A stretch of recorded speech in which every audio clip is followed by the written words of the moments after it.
सावन के महीने में आपको शिव जी की ऐसी भक्ति कर लेना है। इस एकांत में बैठकर आज जो कथा मिली है इसको हम कहेंगे एकांतेश्वर महादेव की कथा मिली है। ये मानो आप एकदम एकांत। बोलो सही है कि गलत है? एकदम एकांत। कोई बड़ी मल्टी नहीं, कोई बिल्डिंग नहीं, कोई शहर लगा हुआ, बिल्कुल बिल्कुल एकांत। इसलिए ये कथा हम कहते हैं ना कि एकांतेश्वर महादेव की पूजन का फल चोगना मिलता है, तो इस कथा का 5 दिन का फल भी चोगना ही मिलेगा, ये निश्चित है, निश्चित है। दिल से सुनो, श्रवण करो और अपने जीवन में उतारो। बड़ी मुश्किल से मिलती है शिव महापुराण की कथा, और अपने क्षेत्र में हो जाए और अपने क्षेत्र में बैठकर यदि हम कथा का लाभ ले लें तो ये समझ लो कहीं शिव की कृपा है। अब पुण्य कितना प्रबल होगा जरा आप अपना अंदाजा लगा कर बैठी है गनौद वालों।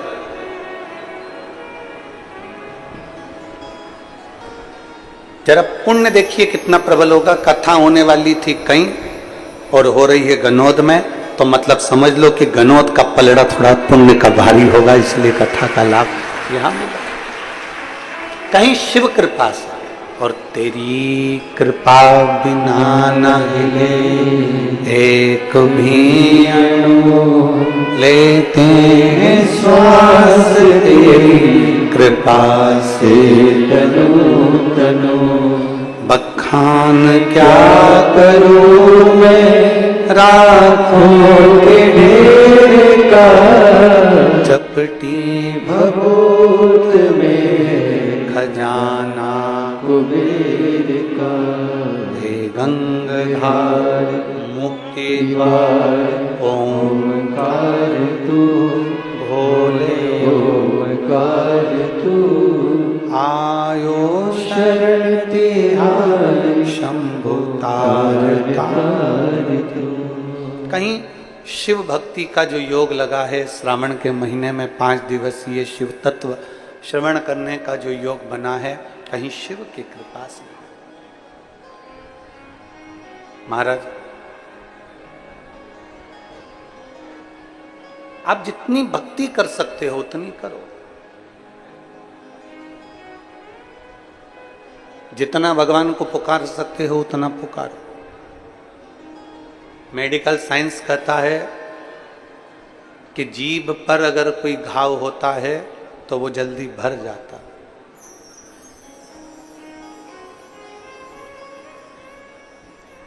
जीभ पर, जिह्वा पर अगर कोई घाव हुआ तो वो जल्दी भर जाता है, ये मेडिकल साइंस कहता है।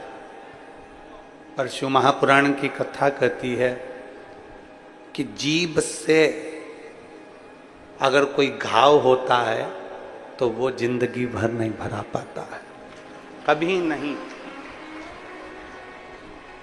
जीभ पर अगर घाव हुआ तो मेडिकल साइंस कहता है कि वो जल्दी भर सकता है, पर इस जिह्वा से अगर कोई घाव हो जाता है,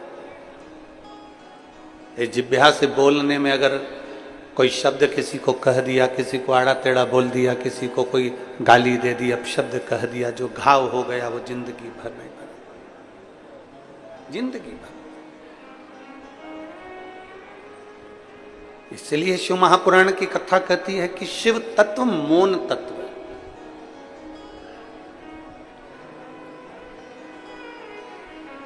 शिव तत्व में मौनता है। जितनी मौनता शंकर की अविरल भक्ति में है उतनी मौनता कहीं नहीं।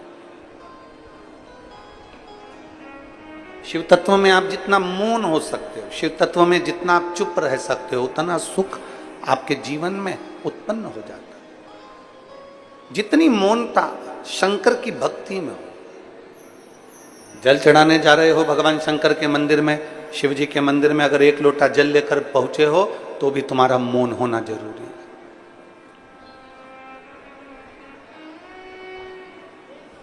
शिव के मंदिर में अगर तुम आराधना कर रहे हो तो तुम्हारा मौन होना जरूरी है।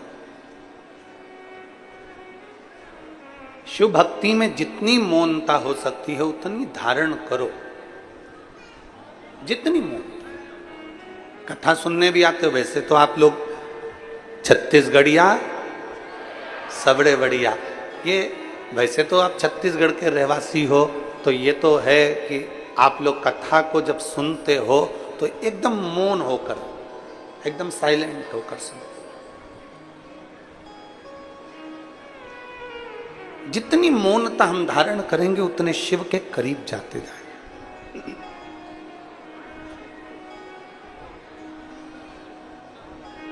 एक सुंदर प्रसंग आता है।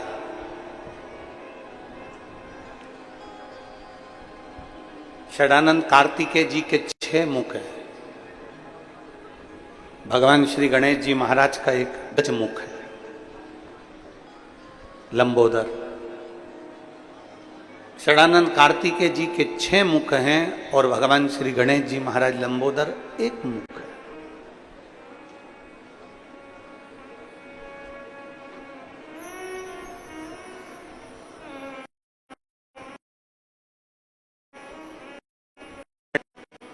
गणेश जी महाराज साधना में लीन नहीं होते, पर षडानंद कार्तिकेय जब भी बैठते हैं, एक बार की साधना में जो कार्तिकेय बाबा बैठे, हजारों वर्ष तक उनकी साधना टूटती ही नहीं, टूटती नहीं।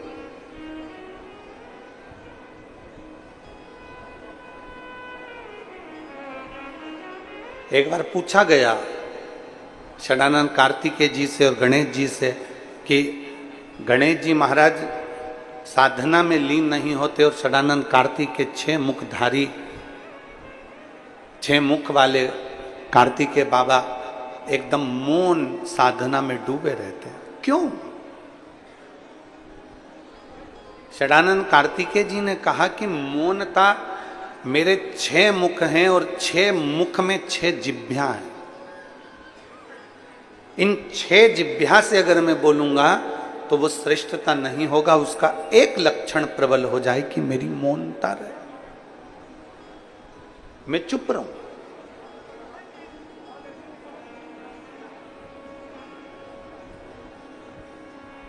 और मेरे चुप रहने में मैं भगवान की विरल भक्ति में डूबा रहता हूं, भगवान शिव की विरल भक्ति में समाया होता हूं।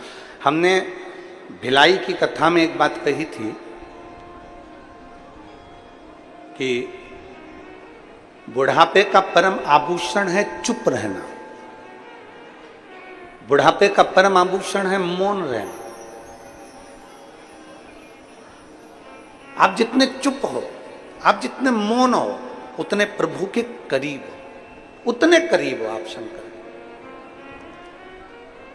पर मौन कहां रहना है? मौन किस जगह पर रहना है? शिव महापुराण की कथा कहती है मौन रहने के लिए भी एक स्थान बताया गया है कि जहां अंतिम का क्षण निकल रहा हो वहां मौन रहिए।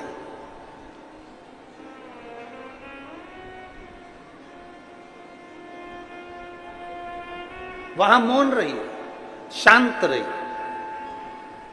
जहां व्यर्थ की बातें हो रही हो वहां मौन रहिए। पर बोलने की जब जरूरत हो, अपने सनातन धर्म पर अगर कोई ठेस पहुंचा रहा हो, अपने सनातन धर्म पर कोई उंगली उठा रहा हो, अपने धर्म पर, अपनी सनातन धर्म के ऊपर कोई आक्षेप ठोक रहा हो, उस जगह पर तुम्हें मौन नहीं रहना है, उस जगह पर तुम्हें एकजुट होकर आगे बढ़ना है। वहां मौनता की जरूरत नहीं है, वहां फिर मौन की जरूरत नहीं पड़ती।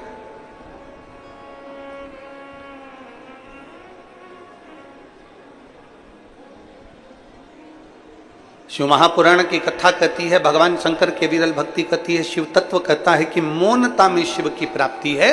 पर कुछ स्थान ऐसे बताए गए हैं जब मौन रही है और कुछ स्थान ऐसे बताए गए हैं जब बोली है।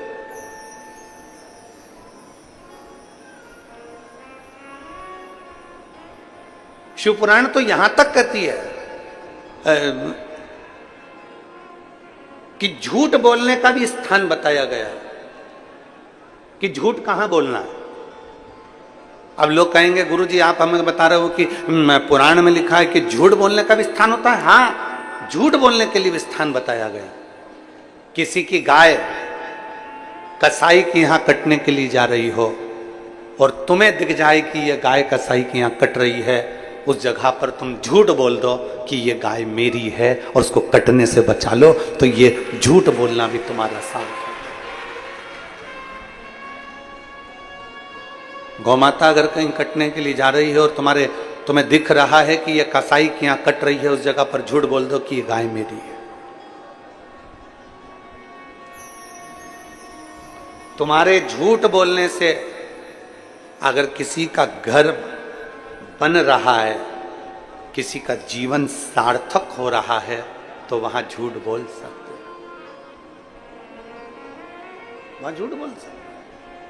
हमारे यहाँ तो झूठ बोलने का भी स्थान बताया गया है कि कोई गौमाता अगर कटने के लिए कसाई के यहाँ जा रही है, वहां तुम झूठ बोल दो कि ये गाय मेरी है, इसको छोड़ा जाए, ये गाय मेरी अपनी है, इसको छोड़। पर हम झूठ कहां बोलते हैं जहां हमारा हित होता है। हम झूठ कहां बोलते हैं जहां हमारा कुछ अच्छा हम देख लेते हैं कि झूठ बोलने से यहां मेरा फायदा होने वाला है, हम वहां झूठ बोल रहे। पर शास्त्र कहता है मत बुरे कर्म कर बंदे वरना पछताएगा, भगवान की आंखों से तू बच नहीं पाएगा, तू बच नहीं पाएगा। अरे ओ अज्ञानी मत करना नादानी, अरे ओ अज्ञानी मत करना नादानी।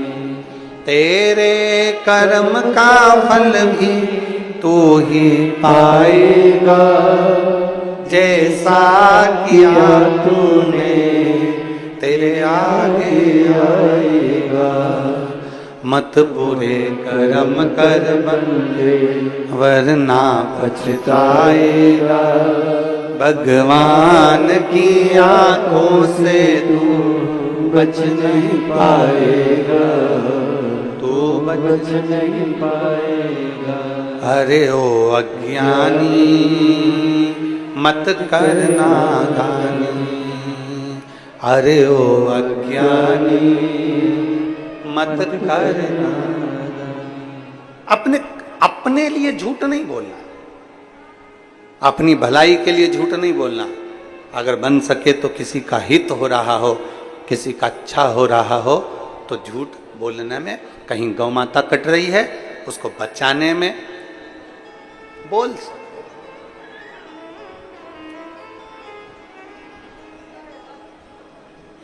किसी का जीवन अगर सार्थक हो रहा है तो बोल सकते, पर अपना लोभ नहीं, अपना लालच नहीं, अपना सुख नहीं। शिव कथा कर रही है, शिव महापुराण की कथा कर रही है।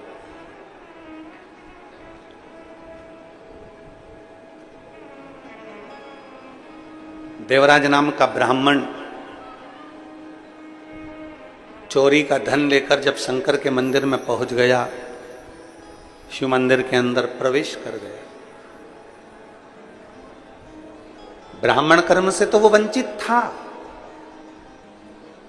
ब्राह्मण कर्म से तो वो छूटा हुआ था, ब्राह्मण के घर में जन्म जरूर लिया था पर ब्राह्मण कर्म नहीं कर पाया था, वंचित था। ब्राह्मण का कर्म है शास्त्र पढ़ना, शास्त्र सुनाना। वैश्य का कर्म है धन एकत्रित करना, क्षत्रिय का कर्म है रक्षा करना, शूद्र का कर्म है सेवा के भाव को लीन रहना। अब आज के जमाने में सब अपने अपने कर्म में लगे हैं, केवल व्यक्ति कहीं ना कहीं भटक रहा है तो अपने पथ से भटक रहा है। ब्राह्मण अपने कर्म से वंचित हो रहा है, वैश्य अपने कर्म से वंचित हो रहा है, क्षत्रिय अपने कर्म से वंचित हो रहा है, शूद्र अपने कर्म से वंचित हो रहा है। श्रेष्ठ कर्म करिए। देवराज नाम का ब्राह्मण के घर में जन्म लेने के बाद भी ब्राह्मण तत्व को धारण नहीं कर पाए, ब्राह्मण तत्व धारण नहीं कर पाए।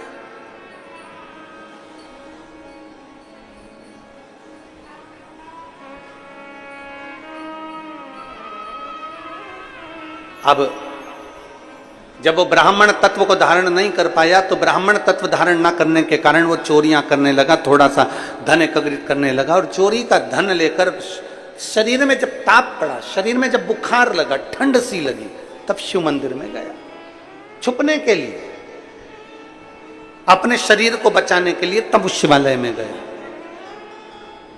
अब किसी ना किसी भाव से, किसी ना किसी रूप में शंकर के पास गया तो है, किसी ना किसी रूप में शिव तत्व के नजदीक गया तो है।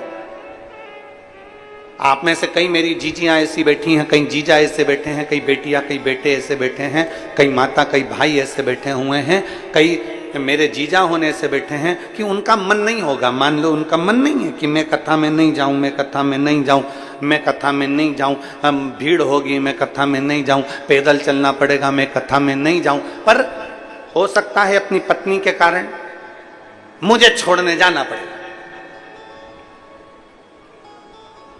मुझे वहां तक छोड़कर आ जाओ, भले तुम वापिस आ जाना पर मुझे छोड़कर। तुम्हें मेरे साथ में चलना पड़ेगा और मैं वहां पर कथा सुनने के लिए जाऊंगा। अरे वहां ऑटो नहीं मिलेगा, अरे मत मिलने तो तुम चल रहे हो कि नहीं चल रहे हो ये बताओ।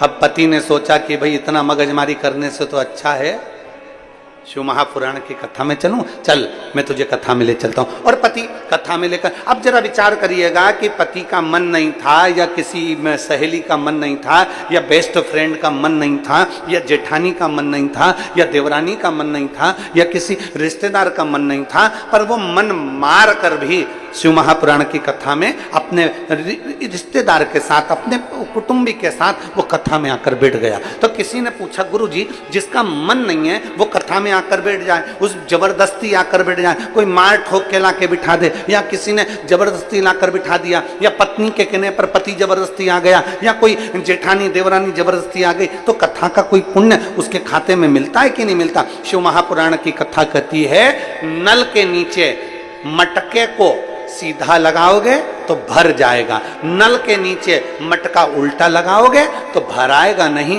पर ठंडा जरूर बना रहेगा। उसी तरह कोई अच्छे मन से आया तो उसके अंदर कथा भरा जाती है और कोई अच्छे मन से नहीं भी आया तो उसको कथा शीतलता तो दे ही देती है। शिव महापुराण उसको शीतलता देती है, शिव महापुराण उसको एक आनंद का अनुभव करा देती है। भले उसका चित्त कथा में नहीं लगे, भले उसका मन कथा में नहीं लगे, उसकी चित्त वृत्ति कथा में न लगे, पर वो कथा में आकर बैठ गया। मतलब बैठा है तो ये निश्चित है आपको भूख लगी है, आप शादी में गए हो, पंगत लगी है, पत्तल लग रही है और पत्तल लगते लगते कोई पत्तल देने वाला आया, तुम्हारे साथ में कोई दूसरा बैठा है, उसका पेट भरा हुआ है, वो नहीं खाना चाहता, फिर भी पत्तल वाले को थोड़ी ना मालूम कि इसका पेट भरा है कि खाली है, वो तो पत्तल लगाते लगाते लगाते लगाते गया और उसने पत्तल वहां लगा दी। जिसका पेट भरा था उसके पास भी पत्तल लगी है, तो पड़ोसी ने कहा तो तेरा तो पेट भरा था, हाँ मैं नहीं खाऊंगा, तो ये पत्तल लग गई, कोई बात नहीं। अब पत्तल लगी थी, इतने में नुक्ति देने वाला आया, बूंदी बूंदी बूंदी बूंदी नुक्ति नुक्ति नुक्ति, और मालूम पड़ा वो नुक्ति उसको डालकर चले गया। फिर पड़ोसन ने कहा तेरा तो पेट भरा था, अब ये बूंदी कौन खाएगा, अब रख गया तो रख जाने दो। थोड़ी देर में गुलाब जामुन गुलाब जामुन गुलाब जामुन करता आया और गुलाब जामुन रखकर चले गया। अब वो रखा तो था, तो उसने सोचा इतना सारा सामान इकट्ठा हो गया है, मेरा पेट भी भरा है, कोई बात नहीं, मैं उसको बांध कर अपने घर के लिए लेकर चले जाता हूं। अगर मन नहीं भी लगे और अगर कोई शिव पुराण की कथा में जाकर बैठ जाता है तो मेरा महादेव उसके पल्लू में कुछ ना कुछ अच्छा बांध कर भेज ही देता है। वो शिव तत्व है, वो शिव तत्व है।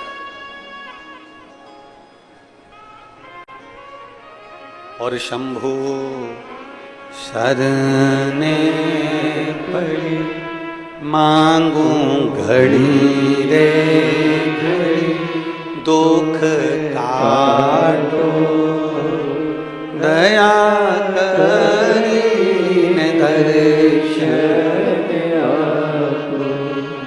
शंभु शरणे पड़े, मांगू घड़ी रे घड़ी, दुख काटो, दया करी दर्शन। अब मन से जाओ चाहे बेमन से जाओ,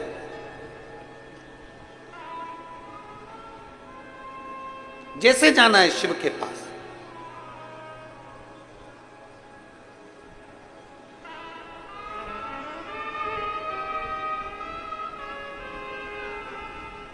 जैसे तुम्हारी मर्जी हो।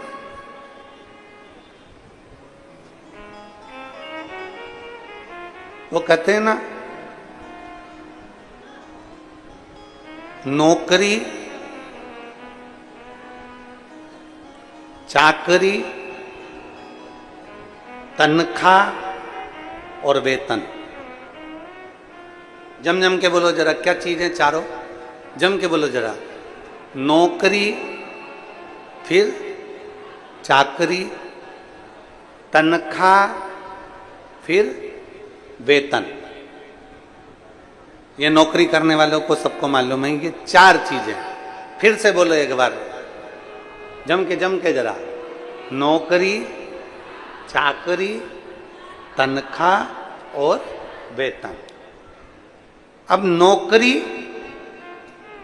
में व्यक्ति जो कमाता था तो घर में 9 लोग भी रहते थे तो उनका वो पेट भर देता था। नौकरी का मतलब है कि 9 लोगों का पेट वो आराम से भर देता था नौकरी में। चाकरी में, जम के बोलो जरा, 4 लोगों का पेट भर देता था। तनख्वाह मतलब उतनी मिलती है जितनी तन खा सके, केवल तन खा सके उतनी तनख्वाह है। और वेतन मतलब अब उतना मिलता है जितना ये तन भी नहीं खा सकता। वेतन बेमतलब का तन, उतना। नौकरी मतलब 9 लोगों को भी खिला दिया जाए घर के तो नौकरी में, एक नौकरी में वो पूरे 9 लोगों का पेट भर देता था। चाकरी में 4 लोगों का पेट भर देता था। तनख्वाह में खुद अकेला तन को खिला लेता था। और वेतन में अर्थात ये तन भी उसको प्रयोग ना कर सके वो वेतन है, अर्थात कुछ भी नहीं बचता, केवल शून्य के बराबर है। बेटे को पढ़ा ले, बेटी को पढ़ा ले, उसकी शादी कर दे, उसकी चाकरी कर दे, बहन के घर का मायरा भर दे, सब कुछ कर दे, कुछ नहीं बचता, कुछ। तब कहा नौकरी में 9 खा सकते हैं, चाकरी में 4 कर सकते हैं, तनख्वाह में शरीर खा सकता है और वेतन में कुछ भी प्राप्त नहीं होता। तब शास्त्र कहता है कि ये सारी चीजें अपनी जगह पर चलने दो और एक नौकरी और चालू करो, वो मेरे शंकर के मंदिर में जाकर 1 लोटा जल चढ़ाने की नौकरी प्रारंभ करो। तब शिव जी के मंदिर में जाइए, 1 लोटा जल बाबा देव अधिदेव महादेव को समर्पित करिए और मेरे भोले तेरी नौकरी सबसे बढ़िया है, सबसे बड़ी मेरे बाबा तेरी नौकरी सबसे बढ़िया है, सबसे बड़ी तेरे दरवाजे की चाकरी सबसे बढ़िया है, सबसे खरी जब से तेरा गुलाम हो गया तब से मेरा भी नाम हो गया, जब से तेरा गुलाम हो गया तब से मेरा भी नाम हो गया, वरना औकात क्या थी मेरी, वरना औकात क्या थी मेरी, सबसे बढ़िया है सबसे खरी। भोले बाबा तेरी नौकरी, सबसे बढ़िया है सबसे खरी।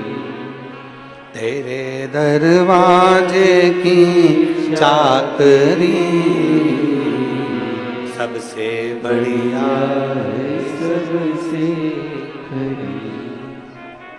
अब हमारे यजमानों के लिए, मेरी किस्मत का जब गुल खिला, साहू जी, मेरी किस्मत का जब गुल खिला, तब जाकर के ये दर मिला। मेरी किस्मत का जब गुल खिला, तब जाकर के ये दर मिला। मिल गई मुझको चौखट तेरी, मिल गई मुझको चौखट तेरी, सबसे बढ़िया है सबसे खरी। भोले बाबा तेरी नौकरी, सबसे बढ़िया है सबसे। ये भाग्य से मिला। नौकरी, चाकरी, तनख्वाह, वेतन, ये सब चीज से भी अगर कहीं खाली रह जाओ, तब आखिरी में मेरे शिव के द्वार जाओ, मेरे शंकर की चौखट। बोल बम का नारा है, अच्छी अच्छी जम के जरा जोरदार, बोल बम का नारा है, सारी समस्या का हल आखिरी में शिव के करीब। शिव करते क्या है? अपनी शरणागति में जो आ गया, शंकर के करीब में जो आ गया, शिव उसको अकेला नहीं छोड़ते, उसको सुनना नहीं छोड़ते।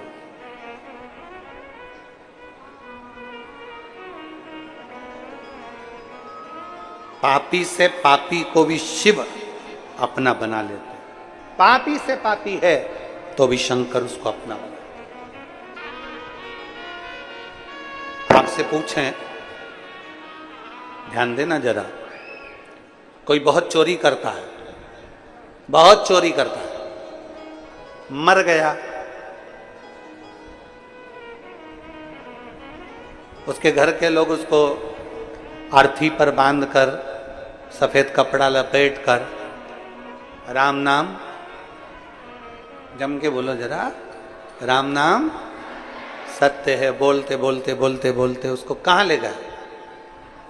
जम के शमशान। शमशान में कौन रहता है? शिव।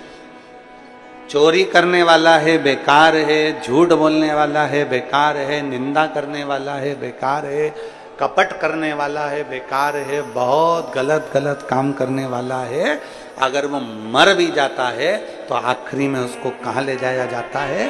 शंकर के द्वार, शमशान में ले जाया जाता है। शमशान तक लेकर उसको जाते हैं, शिव के धाम तक लेकर जाते हैं। कोई शंकर भगवान से पूछे कि प्रभु ये इसने तो चोरी करी थी, इसने तो झूठ बोला था, इसने तो कपट करा था, इसने तो बेईमानी करी थी, इसने तो प्रपंच करा था, फिर इसको आपका धाम कैसे मिल गया, आपका दरवाजा कैसे मिल गया? तो शंकर भगवान कहते हैं इसने चोरी करी, इसने झूठ बोला, इसने प्रपंच करा, ये बेईमानी करा, ये छल करा, ये कपट करा, पर इसने एक काम करा कि कोई शिव महापुराण की कथा सुनकर जा रहा था, उसके चेहरे का मात्र दर्शन कर लिया, इसलिए मेरे धाम में आकर विराजमान,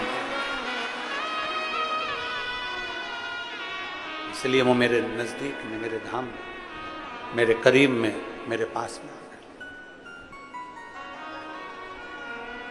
शिव महापुराण की कथा सुनने वाले का मात्र मुख का दर्शन।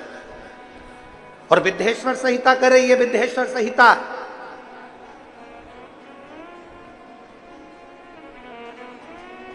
विद्येश्वर संहिता कर रही है, शिव जी के शिवलिंग पर चढ़ा हुआ जल का आचमन मात्र पी लेना, पी लेना शंकर भगवान के शिवलिंग के जल को। और जिसको विश्वास नहीं हो, गीता प्रेस गोरखपुर की शिव महापुराण की कथा लेकर आओ, हिंदी की।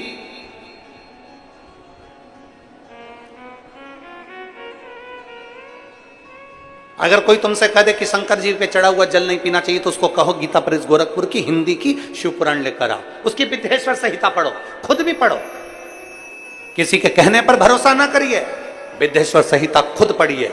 उसमें लिखा है शंकर भगवान के शिवलिंग पर चढ़ाया हुआ जल का आचमन कर लेने से, पी लेने से 3 ताप समाप्त हो जाते हैं और व्यक्ति परमात्मा की शरणागति को प्राप्त कर लेता है।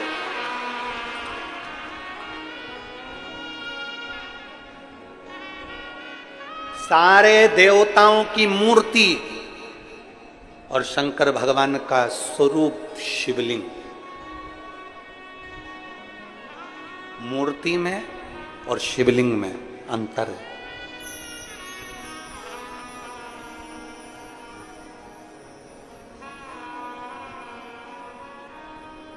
राम जी की मूर्ति होती है कि लिंग स्वरूप होता है?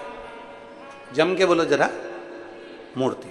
कृष्ण भगवान की मूर्ति, इंद्रदेव की, ब्रह्मा जी की मूर्ति। 33 कोटि देवताओं का क्रम उठाकर देखिए, सारे देवताओं की मूर्ति का क्रम है, शंकर भगवान के मूर्ति का क्रम नहीं, शंकर भगवान के शिवलिंग का क्रम। मूर्ति और शिवलिंग में अंतर क्या है? क्या अंतर है मूर्ति और शिवलिंग में? हमने अपनी व्यासपीठ से आज तक कभी नहीं कहा आपको कि आप अपने घर में भगवान शंकर की मूर्ति रखो। कभी सुना आपने कि हमने अपनी व्यासपीठ से कहा हो कि भगवान शंकर की मूर्ति घर में रखो? ना, हमने व्यासपीठ से इतना जरूर कहा कि शिवलिंग तुम्हारे घर में होना जरूरी है। मूर्ति और शिवलिंग में अंतर है। शंकर भगवान की मूर्ति नहीं, शंकर भगवान का शिवलिंग होना चाहिए। राम जी की मूर्ति हो, कृष्ण भगवान की मूर्ति हो, लड्डू गोपाल की मूर्ति हो, ठाकुर जी की मूर्ति हो, सबकी मूर्ति चल जाएगी, पर शंकर भगवान के शिवलिंग का स्वरूप। मूर्ति और शिवलिंग में अंतर क्या? सावन के महीने में पूरी आस्था चैनल पर करोड़ों भक्त इस शिव महापुराण की कथा को सुन रहे हैं, और केवल भारत में नहीं, विदेश में बैठकर भी लोग इस पवित्र कथा का लाभ ले रहे हैं, नए रायपुर से।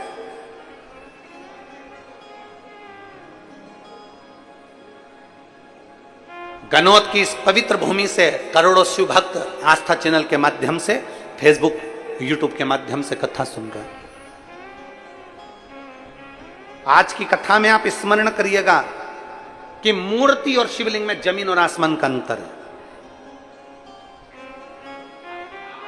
33 कोटि देवताओं की मूर्ति होती है, पर शंकर भगवान का मूर्ति नहीं, शिवलिंग होता है।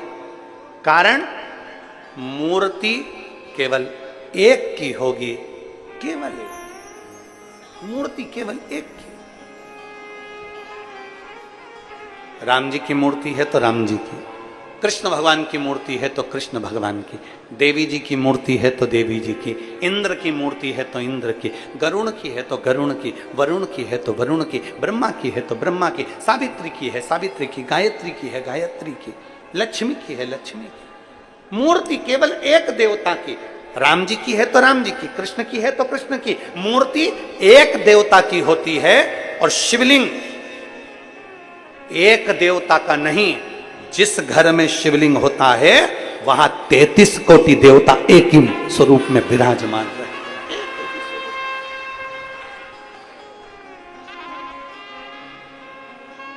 मूर्ति में और शिवलिंग में अंतर है, बहुत जमीन और आसमान का अंतर है। आप लोग बहुत दूर दूर से आए हो कथा सुनने के लिए, और वहां से यहां तक आने में तुम्हारा ऑटो का भी कम से कम 100-200 रुपए 500 रुपए खर्च हुआ होगा। 100 रुपए तो खर्च हुआ ही होगा। बोलो तो सही है कि गलत हुआ ना? अब तुमने 50 रुपए 100 रुपए 200 रुपए खर्च कर कर आए हो, इसलिए बहुत ध्यान लगाकर सुनना कि हम जो कथा सुनने के लिए आए हैं, अगर हमने दिल से सुन ली और अभी तक जो कथा होती थी वो भरे कहीं गांव के बीच में, शहर के बीच में, नगर के बीच में, यहाँ वहाँ होती थी। और आज जो कथा हो रही है वो एकांत में बैठकर हो रही है, इसलिए एकांतेश्वर कथा चौगुना फल देती है। चौगुना फल।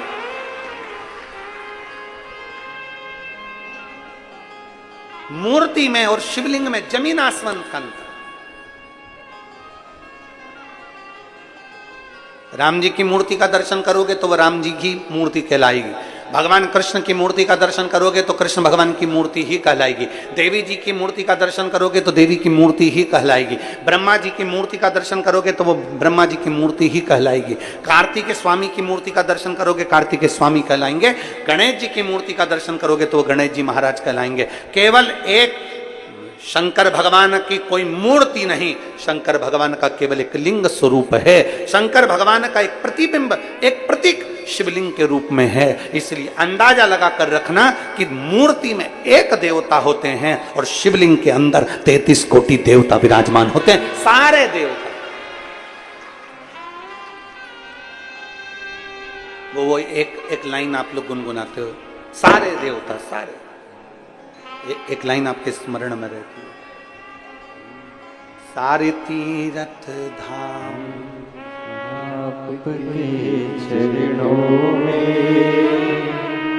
हे भोलेनाथ प्रणाम आपके चरणों में। फिर से एक बार सब बोलिए, सारे तीर्थ धाम आपके चरणों में, हे भोलेनाथ प्रणाम आपके चरणों में। सब कुछ है, सारे तीर्थ शिव में बसे हुए हैं। सारे तीर्थ, सारे।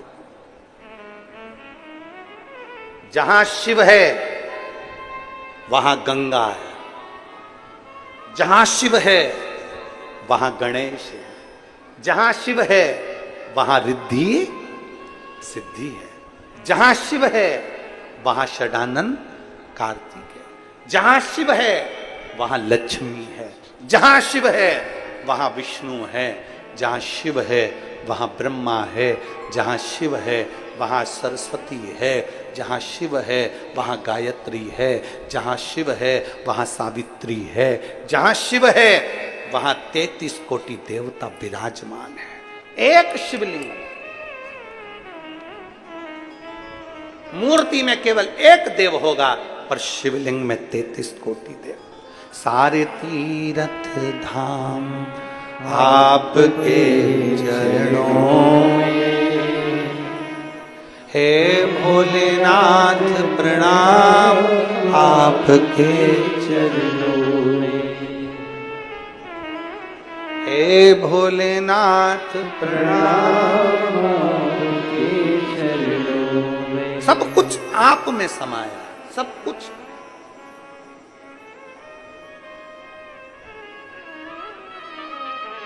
अब कोई तुमसे कह दे कि शंकर पर चढ़ा हुआ जल ना पीजिए, कोई तुमसे कह दे शिव जी के जल का आचमन ना करिए, कोई तुमसे कह दे शंकर भगवान के जल का सींचन ना करिए, कोई तुमसे कह दे शिव महापुराण की कथा तो यहाँ तक कहती है जल तो जल, एक बेलपत्र अगर शंकर भगवान की शिव पर चढ़ी हुई मिल जाए उसको मात्र मस्तक से लगा लिया जाता है तो कहते हैं चारों धाम के तीर्थ का फल एक क्षण में मिल जाता है। एक बेलपत्र से 4 धाम तीर्थ का फल तुरंत प्राप्त, एक बेलपत्र से।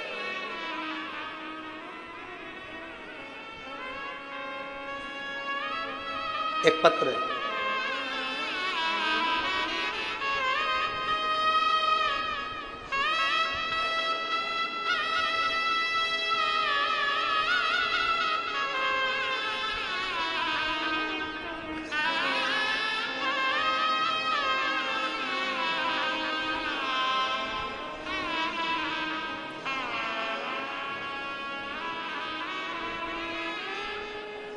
सफरी साहू, पति रामाधर साहू, बेटा रवि साहू, बहू वंदना साहू। मठ पुरैना, सही बोला है? ठीक है। मठ पुरैना रायपुर छत्तीसगढ़ से हैं। कहीं बैठी हो तो हाथ हिला सकते हैं।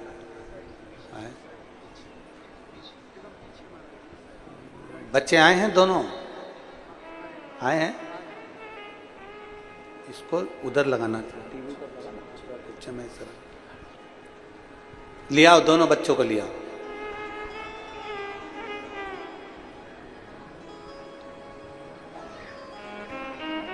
रवि साहू, बहू वंदना साहू, मठ पुरैना रायपुर छत्तीसगढ़ से। गुरुदेव, मेरी बहू के गर्भ नहीं ठहर रहा था। गर्भ ठहरता खराब हो जाता, ऐसा कई बार हुआ, पर गर्भ नहीं ठहरा। हम कभी शिव पुराण नहीं सुनते थे, क्योंकि हम थोड़ा विश्वास कम ही करते थे। पर किसी के कहने पर हमने शिव महापुराण की कथा श्रवण करना प्रारंभ करा, और कथा सुनने पर सफेद आंकड़े की जड़ का प्रयोग आपने बताया, वो हमने अपनी बहू से करवाया। अब विश्वास तो था नहीं, फिर भी हमने बहू से कहा कि तुम एक बार वो प्रयोग तो करो, और बहू ने सफेद आंकड़े की जड़ का प्रयोग किया। और बाबा का मैं क्या गुणगान करूं गुरुदेव। पशुपतिनाथ का व्रत, सफेद आंकड़े की जड़ का प्रयोग जब किया, तो बाबा की कृपा से मेरी बहू के 2 जुड़मा संतान का प्राप्ति हुई। मैं बाबा को यहां धन्यवाद देने के लिए आया। शिव तत्व की प्राप्ति, जब एक विश्वास,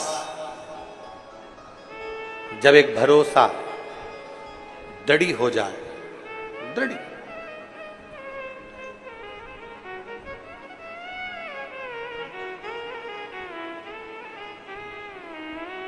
जब एक भरोसा दृढ़ हो जाए, एक विश्वास दृढ़ हो जाए, तो शिव कैसे ना मिले।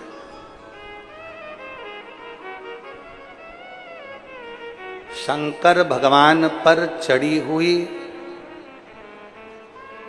भस्म, शिव जी पे चढ़ी हुई भस्म की भी कीमत करोड़ों में हो जाती है, करोड़ों में।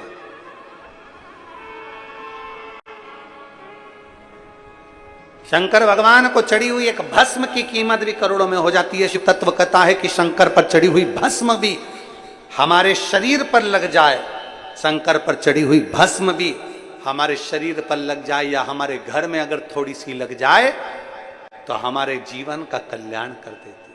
शिव पर चढ़ी भस्म, शंकर पर चढ़ी एक बेलपत्र, शंकर का नाम का स्मरण गुणगान। एक पत्र और है, देखिए,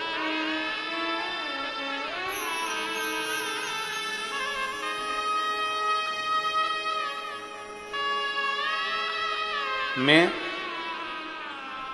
उमा त्रिपाठी, स्थान काशीराम नगर,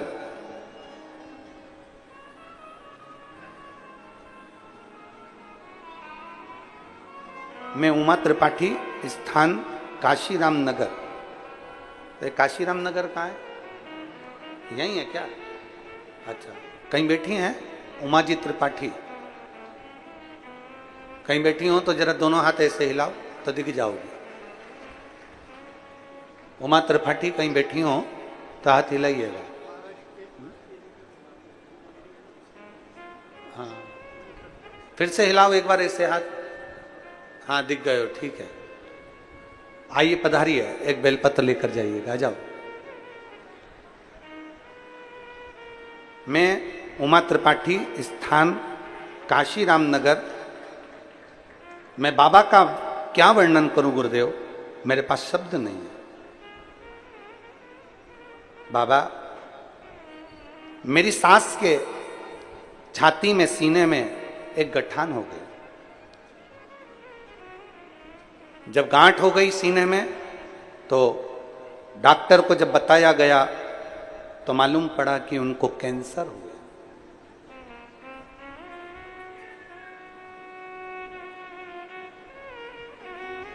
अब कैंसर की गठान मेरी सास के सीने में, छाती पर हो गई।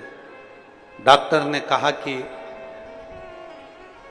इनको ऑपरेशन कैसे किया है, अवस्था कैसे करूं तो करूं क्या। जब सीने में गांठ हो गई और जांच में बताया कि कैंसर हो गया, अब करें क्या। तब दवाई लेकर डॉक्टर से बात कर कर हम आ गए और देवादिदेव महादेव को 1 लोटा जल चढ़ाते और अपनी सास को लाकर दे देते। बाबा की कृपा ऐसी हुई गुरुदेव, मैं क्या गुणगान करूं। दूसरी बार जब हम वापिस अपनी सासू मां का जांच कराने के लिए जब हॉस्पिटल 1 महीने के बाद लेकर गए, बाबा की कृपा से उनकी कैंसर की सारी रिपोर्ट नील हो गई और उनकी जांच ठीक है। मैं बाबा को यहाँ धन्यवाद देने के लिए आई हूँ। मेरा नाम है उमा त्रिपाठी, स्थान काशीराम नगर से आई हूँ। काशीराम आ जाओ।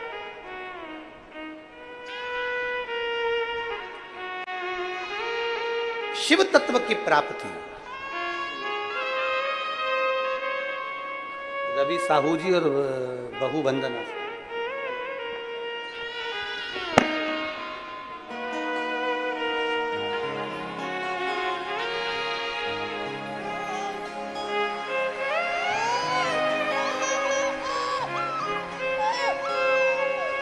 एक बार जोरदार ताली बजाकर दोनों का स्वागत। ले बेटा।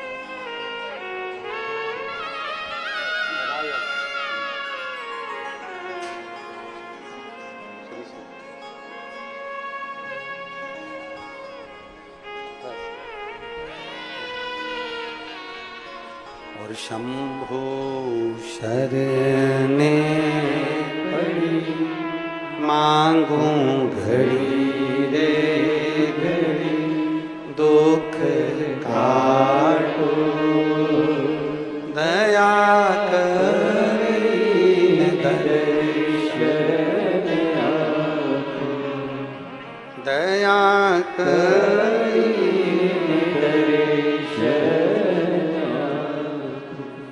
शंभो शरण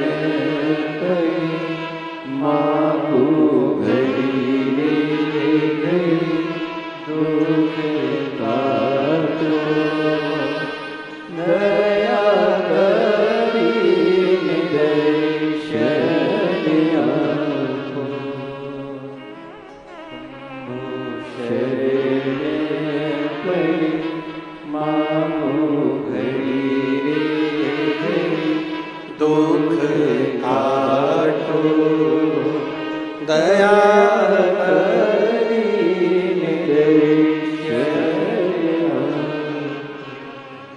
प्रतिमा और शिवलिंग दोनों में अंतर। प्रतिमा और शिवलिंग दोनों में अंतर। दोनों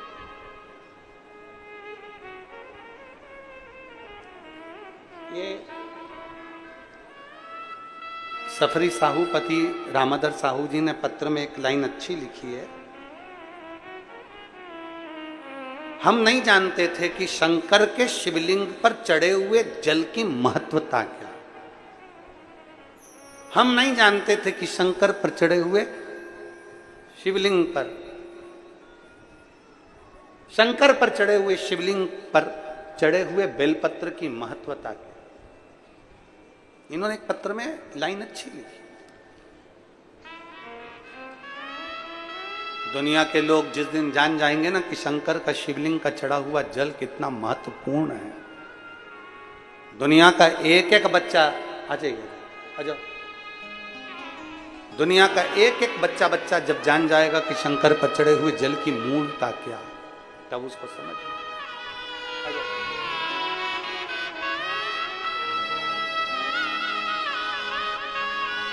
कृपा की।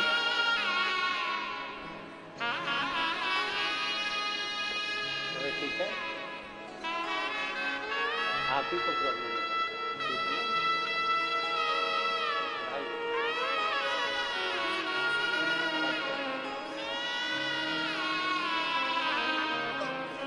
ये कई वर्षों के बाद हुआ है। एक बार जोरदार ताली बजाएं, कुबेरेश्वर बाबा की कृपा।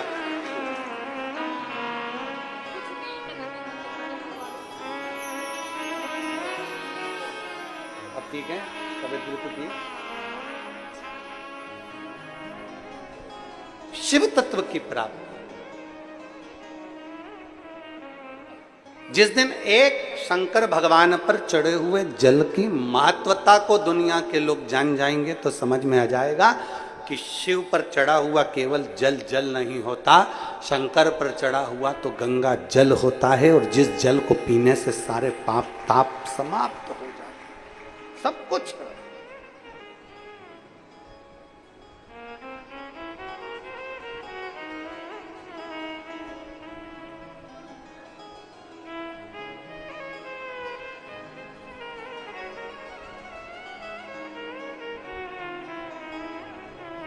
शिव पर चढ़े हुए जल का मात्र आचमन कर लेने पर, शंकर के चढ़े हुए जल का मात्र अपने ऊपर प्रोक्षण कर लेने पर जीव को क्या क्या सुख प्राप्त हो जाता है, क्या उसको समझ में जिस दिन आ गया। फिर निवेदन है, प्रतिमा एक की होती है और शिवलिंग एक स्वरूप में। शंकर के शिवलिंग में केवल एक देव नहीं, शंकर के शिवलिंग में अनेक अनेक देव, 33 कोटि देवता उस शिवलिंग के अंदर विराजमान होते हैं। 33 कोटि।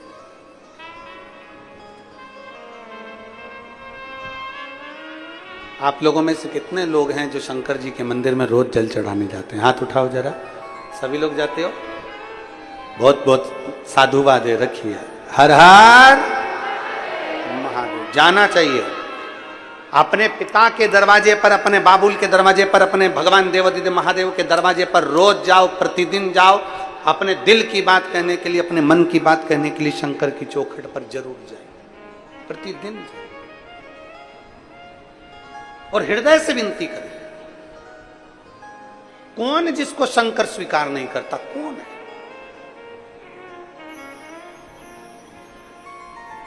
कहने वाले कहते रहेंगे शिव जी पे जल मत पियो, शंकर पर चढ़ा हुआ जल का आचमन मत करो, शंकर जी पे चढ़ा हुआ जल का स्मरण मत करो। निवेदन, जितना ज्यादा इधर उधर भटकोगे, पूरी जिंदगी तुम्हारी भटकने में निकल जाएगी और कुछ भी हाथ में नहीं लगेगा। अब अपने दिल को एक पक्का कर लो कि हम शंकर के हैं, शंकर हमारा है। हम शिव को जैसे भजेंगे, शिव हमको वैसा मिल जाएगा। बाकी का हमें कहीं नहीं जाना, हमें शिव तत्व को जानना है। जितना भटकोगे, जितना भटकोगे उतना उतना लोग भटकोगे, जितना। और कितनी किस्मत लेकर आयो जी। अरे गनौद वालों को तो कितनी किस्मत। जरा भाग्य की सराहना करिए तुम्हारे। एक तो सावन का सोमवार और 72 वर्ष में पड़ने वाला ऐसा सावन, सोमवार का दिन शिव महापुराण की कथा, और बचा कुचा था तो सोमवार की अष्टमी भी आज ही है। यह शिव कृपा है। ये भगवान देवादिदेव महादेव की कितनी कितनी करुणा, कितनी कितनी उदारता। जरा विचार करिए, कितनी कृपा, कितनी उदारता, कितनी करुणा। अब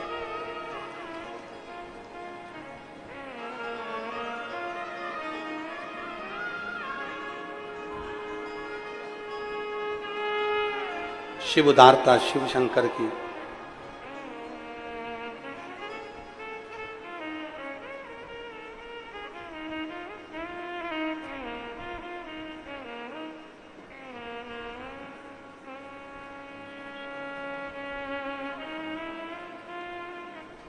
भगवान ओघड़दानी की जब उदारता हो तो क्यों ना कुछ प्राप्त हो। वो कहते हैं ना,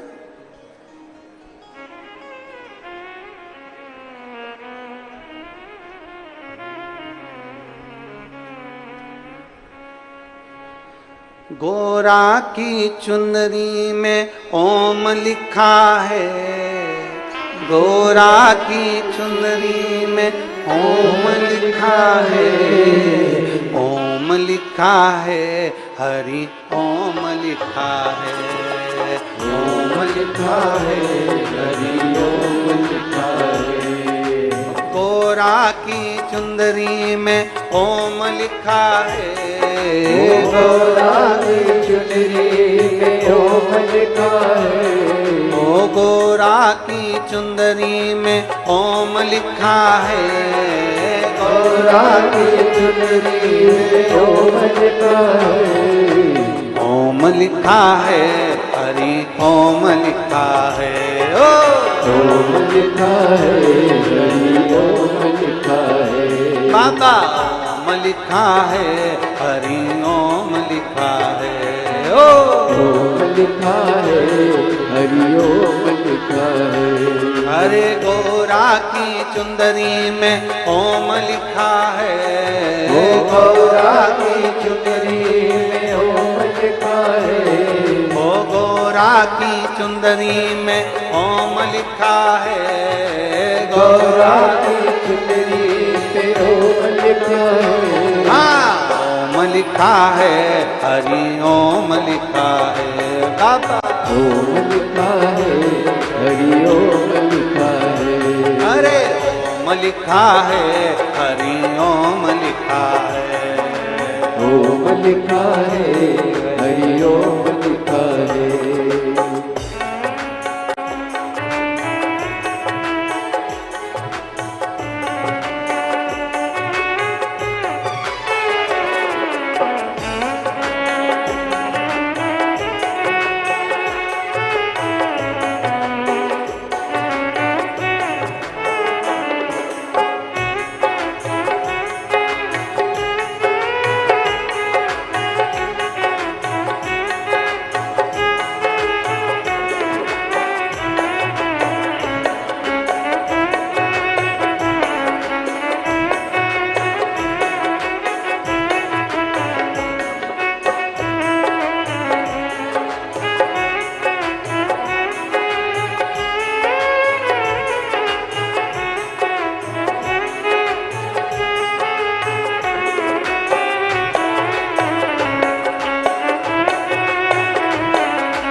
गौरा के माथे पे बिंदिया विराजे, गौरा के माथे पे बिंदिया विराजे, ओ गौरा के माथे पे बिंदिया विराजे, गौरा के माथे पे बिंदिया विराजे, बिंदिया की चमक में ओम लिखा है, बिंदिया की चमक में ओम लिखा है, ओ बिंदिया की चमक में ओम लिखा है, बिंदिया की चमक में ओम लिखा है, ओम लिखा है, हरि ओम लिखा है। ओ ओम लिखा है, हरि ओम लिखा है, बाबा ओम लिखा है, हरि ओम लिखा है। ओ ओम लिखा है, हरि ओम लिखा है, अरे गौरा की चुंदरी में ओम लिखा है, ओ गौरा की चुनरी में ओम लिखा है, ओम लिखा है, हरि ओम लिखा है, ओम लिखा है, हरि ओम लिखा है।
गौरा के कानों में झुमके आए, झुमके की लड़ियों पे ओम लिखा है, झुमके की लड़ियों पे ओम लिखा है, ओम लिखा है, हरि ओम लिखा है, ओम लिखा है, हरि ओम लिखा है, ओम लिखा है, हरि ओम लिखा है, ओम लिखा है, हरि ओम लिखा है।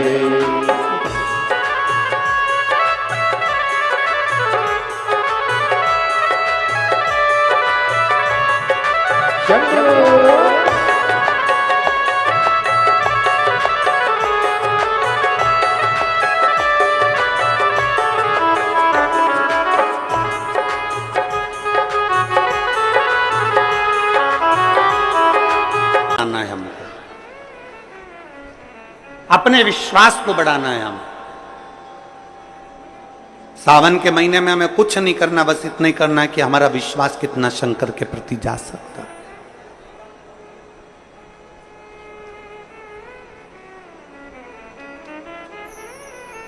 बहुत सारे मिलेंगे आपको जो शंकर जी से आपको दूर करते जाएंगे, बहुत मिलेंगे।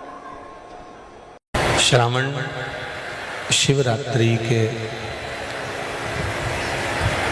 आज के इस शुभ अवसर पर आप सभी को श्रावणी शिवरात्रि की बहुत बहुत बधाई हो। बाबा देवाधिदेव महादेव की कृपा बनी रहे। इसका नाम है शिवरात्रि। क्या नाम है? शिवरात्रि। मतलब शिव की आराधना पूरी रात होती है। कब होती है? पूरी रात। 4 पहर की पूजन होती है महादेव की। शिव महापुराण में लिखा है पूरी रात आराधना करो, तुम्हारी मर्जी पड़े जब तक करो। शिवरात्रि कोई भोग और वासना की रात्रि नहीं है, आसक्तियों की रात्रि नहीं है। शिवरात्रि मेरे महादेव को प्रसन्न करने की और उसकी भक्ति की रात्रि है। शंकर की कथा कहती है, शिव महापुराण की कथा कहती है, सावन के महीने में जो शिवरात्रि आती है, उस शिवरात्रि के दिन जो अपने घर में पार्थिव शिवलिंग का निर्माण कर कर भगवान शिव की आराधना करता है, शंकर का आराधना कर कर, शिव की स्तुति कर कर शंकर को अपने घर में जो निमंत्रण देता है, अर्थात शिवलिंग बनाना, उसकी आराधना करना, उसकी पूजन करना, शंकर की आराधना अपने घर में बैठकर करता है। शिव महापुराण की कथा कहती है उसके घर में महादेव नित्य उसके घर में नूतनता प्रदान करता है और उसके कार्य को सफल करता है। यह श्रावण की शिवरात्रि।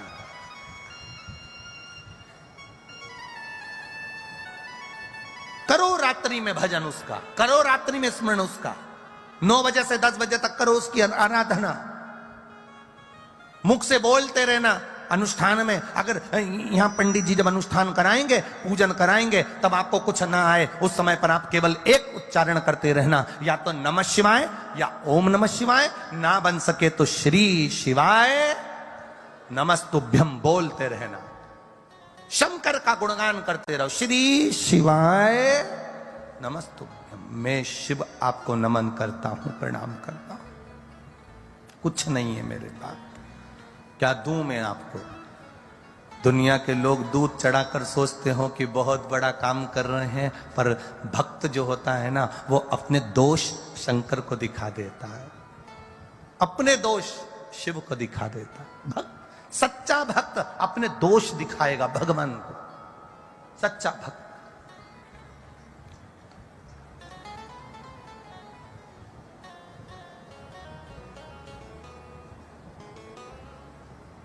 तेरी पूजा में दूध ले आई, उसे बछड़ा भी झूठा कराए।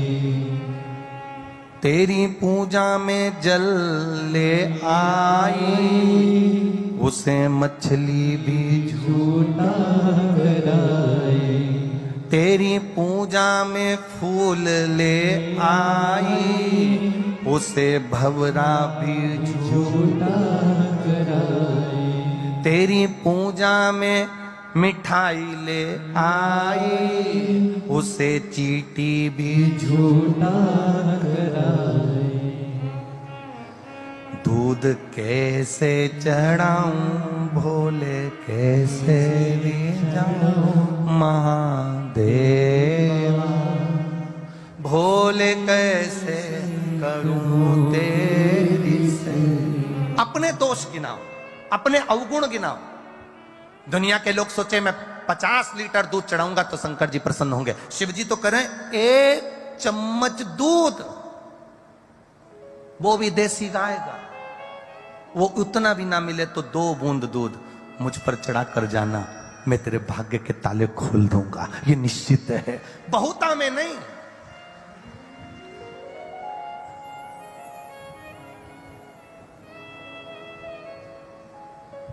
एक बार एक डॉक्टर साहब, बड़े बड़े विद्वान डॉक्टर, बड़े विद्वान,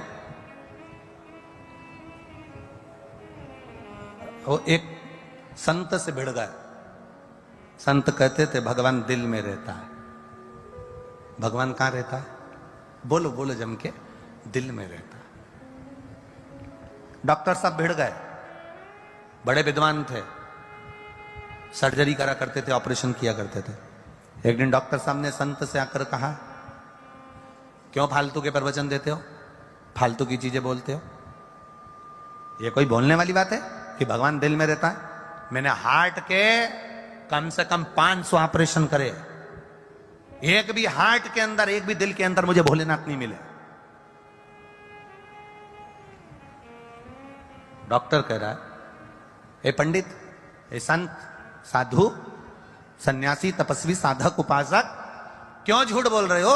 इतनी बड़ी बड़ी व्यासपीठ पर बैठते हो, प्रवचन देते हो, क्यों झूठ बोल रहे हो कि भगवान दिल में रहता है, हृदय में रहता है, हार्ट में रहता है?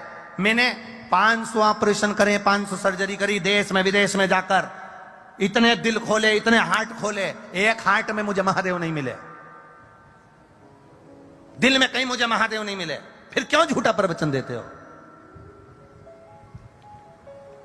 संत ने कहा, उत्तर में दूंगा, पहले जाओ, सामने गाय बंधी है, उस गाय का दूध निकाल के लाओ।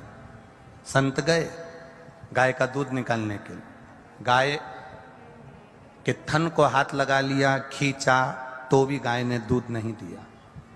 खूब मेहनत कर ली, आधा 1 घंटा मशक्कत कर ली डॉक्टर ने, पर गाय ने दूध नहीं दिया। संत ने पूछा, डॉक्टर साहब गाय ने दूध दे दिया कि नहीं दिया? अब एक काम करो, सामने बछड़ा है छोटा सा, उस बछड़े को खोलो, वो अपनी माँ के पास जाएगा, माँ को मुख लगाएगा, उसके बाद बछड़े को हटाना, फिर दूध लेना। बछड़ा खोला, दौड़कर अपनी माँ के पास गया, गाय के थन को बछड़े ने दूध पीना चालू करा, बछड़े को हटाया और दूध निकालना चालू करा तो भगोनी भरकर डॉक्टर दूध निकाल कर लेकर आ गया। भगोनी भरकर, बाल्टी भरकर डॉक्टर दूध लेकर आया। संत ने पूछा, डॉक्टर साहब दूध निकाल रहा है? हाँ। पहले निकाला क्यों नहीं आया, अब निकाला कैसे आ गया? पता नहीं, पहले निकाला, खूब मशक्कत करी, एक बूंद दूध नहीं निकला। बछड़े को छोड़ा, बछड़ा उसकी माँ के पास गया और जाते के बाद जो दूध निकाला, दूध बाल्टी भरकर प्राप्त हो गया। बस डॉक्टर भगवान दूध की तरह है, मिलने को तैयार हो जाता है, पहले इस दिल को भगवान तक छोड़ना तो पड़ता है, तब दूध निकलता है, तब परमात्मा मिलता है। भगवान को पाने का तरीका है, पहले आप अपने मन को तो छोड़ो परमात्मा के लिए, उसकी चिदानंद वृत्ति तक तो पहुंचो। दिखावट की जिंदगी से, सजावट की जिंदगी से और बनावट की जिंदगी से दूर हो जाओ कि मैं सारे स्त्रोत जानता हूं, मुझे सारे मंत्र आते हैं, मुझे सारी विद्या आती है, मैं सब जानता हूं, मुझे ये आता है, मुझे वो आता है। जितने भी लोग अभिषेक करने के लिए अपने अपने घर पर बैठे हैं, लाखों करोड़ों लोग कल अभिषेक करेंगे। आपसे निवेदन है, अभिषेक करते समय तुम कितने बड़े विद्वान हो उससे कोई मतलब नहीं होना चाहिए। पंडित जी मंत्र बोल रहे, साधना करा रहे, उससे मतलब नहीं, तुम्हारी चित्त वृत्ति शंकर से जुड़ी होना चाहिए, यह दिल परमात्मा में लगा हुआ होना चाहिए। तुम्हें यह विश्वास होना चाहिए कि मैं पार्थिव शिवलिंग का निर्माण कर रही हूं, मैंने पार्थिव शिवलिंग बनाया है, उसकी पूजन कर रही हूं, मतलब मेरा महादेव मेरे दुख हरने के लिए मेरे घर आया है और मेरा दुख कटेगा, ये निश्चित है, वो काट कर रहेगा। अकाल मृत्यु वो मरे जो काम करे चंडाल का, काल उसका क्या बिगाड़े जो भक्त हो महा काल का। मेरा शिव मेरे दुख हरेगा, मेरा शंकर मेरा काल हरेगा, मेरा शिव मेरे सम्मुख में आएगा। कई लोग कहेंगे आधी रात को अभिषेक करोगे, कोई कहेगा दिन में अभिषेक करोगे, कोई कहेगा रात्रि को अभिषेक करोगे। काल और महाकाल, बोलो जम के कौन कौन? काल, काल मतलब समय, और महाकाल, ये दोनों ध्यान रखना। काल और महाकाल, इन दोनों का कोई समय नहीं होता। व्यक्ति क्या अपने घर वालों से कहकर जाता है कि मैं अभी 15 मिनट बाद मरूंगा? बोलो जम के बोलो। समय है मरने का, मृत्यु की कोई घड़ी होती है, मृत्यु का कोई समय होता है, मौत का कोई समय होता है, काल का कोई समय होता है? काल का कोई समय नहीं होता। उसी तरह मेरे महाकाल के भजन का कोई समय नहीं होता। तुम्हारी मर्जी पड़े तब करिए, तुम्हारी मर्जी पड़े तब शिव का स्मरण करिए, क्योंकि काल और महाकाल इनके समय को नहीं देखा जाता।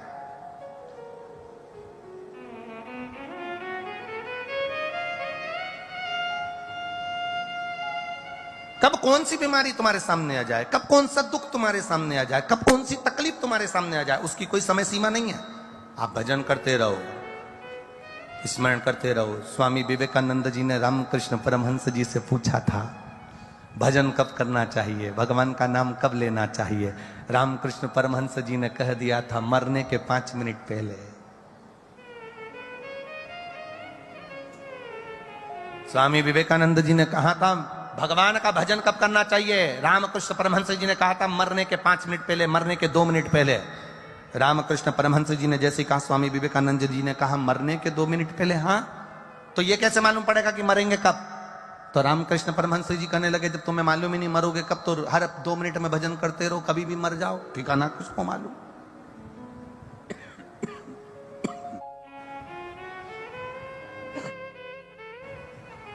करो शिव का भजन।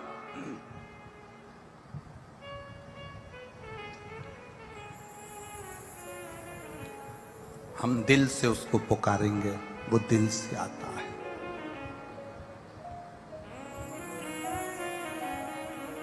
दिल से।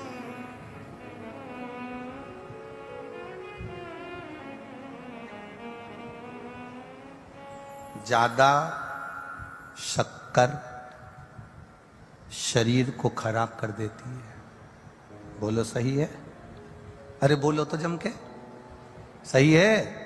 ज्यादा शक्कर शरीर को खराब कर देती है और ज्यादा शक हमारे पूरी जिंदगी को खराब कर देता है। ज्यादा शक्कर खाओगे तो शरीर बेकार हो जाएगा और ज्यादा शक की जिंदगी में जियोगे। मेरी सास ने ना जाने क्या कह दिया मेरे पति से, ना जाने पति ने क्या कह दिया अपनी बहन से, शक में जिंदगी जी रहे हो। भाई ने ना जाने अपने भाई से क्या कह दिया, तुम्हारी मम्मी ने तुम्हारे छोटे भाई से ना जाने क्या कह दिया, उन्होंने ना जाने उनसे क्या कह दिया। दो जनी बात कर रहे हैं तो शंका चालू हो गई, पति पत्नी बात करें तो शंका चालू हो जाए, भाई भाई बात करे तो शंका चालू हो जाए। शक्कर शरीर खराब कर देती है, शक जिंदगी खराब कर देता है। माता सती की जिंदगी में एक छोटा सा शक आ गया, क्या ये राम है? सती की जिंदगी में एक छोटा सा शक आया, क्या ये राम है, ये परमात्मा है, ये नारायण है जो अपनी पत्नी के लिए रो रहे? बस जरा सी शक सती माता ने करी और शक ने पूरा परिवार नष्ट कर दिया। जरा सा शक माता सती ने करा था, भगवान भोलेनाथ के वचन पर शक कर लिया कि क्या ये नारायण है जो रो रहे हैं, ये राम जी अपनी पत्नी के लिए रो रहे हैं, ये भगवान है। जरा सा शक करा, जरा सा शक करा और पूरा परिवार बर्बाद हो गया। पूरा सती मैया जलकर भस्म हो गई, भोलेनाथ तप साधना में लीन हो गए, सब अलग अलग हो गए, सब कुछ नष्ट हो गया। जरा सा शक हमारी पूरी जिंदगी को, पूरे परिवार को, पूरे कुटुंब को, पूरे हमारी समाज को पूरा बर्बाद कर देता है। एक शक की जिंदगी मनुष्य को बर्बाद की ओर लेकर चली जाती है। कई लोगों के मन में शक आ जाता है, शंकर जी को जल चढ़ाएंगे तो ऐसा हो गया, तो शक में आ जाओ, बिल्कुल मत चढ़ाओ। कोई कहे रात्रि को शंकर जी का अभिषेक करेंगे, पूजन करेंगे, शक में बिल्कुल मत अभिषेक करो। शक नहीं हो तो करना, शक है बिल्कुल मत करना। मंदिर भी जाना तो शक से परे होकर जाना। मैं शंकर जी के मंदिर जाऊंगी, किसी ने कुछ कह दिया तो शक में जा रहे हो।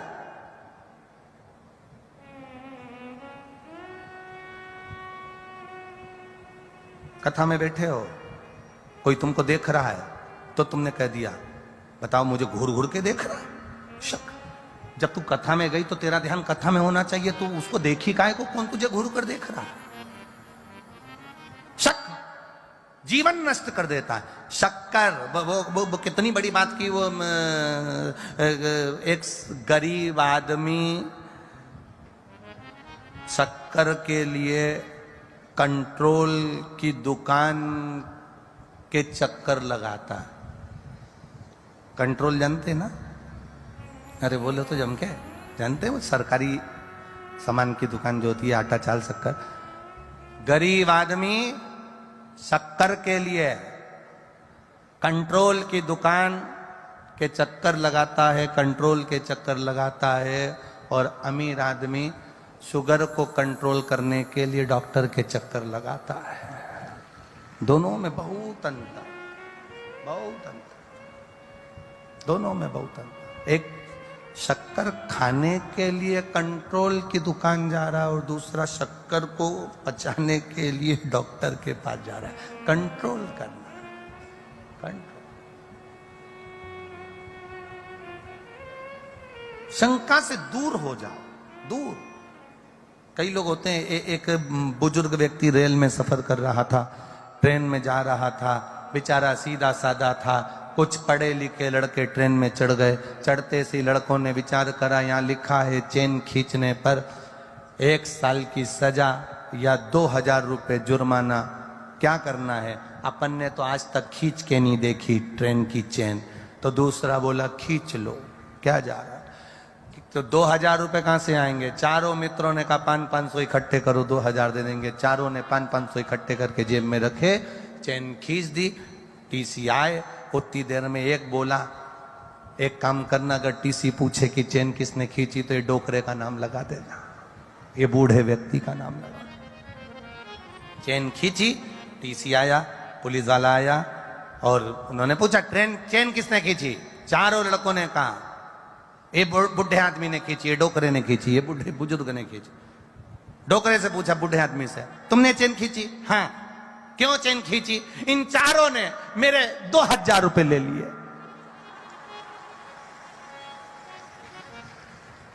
तुम कैसे कह सकते हो कि तुम्हारे 2000 रुपए लिया? ये काली शर्ट वाला है ना, इसके ऊपर वाली जेब में 2000 रुपए रखे, तुम देख लो, 500 के 4 नोट है। टीसी ने पुलिस वाले से कहा निकाल, इसकी जेब में से निकाल जरा। और जो जेब में से निकाले तो 4 500 के नोट टीसी ने निकाल के बूढ़े आदमी को हाथ जोड़कर कहा क्षमा मांगते हैं, और पुलिस वाले से कहेंगे दे 2-4 धड़कन ले चल चारों। बताओ ट्रेन में चोरी।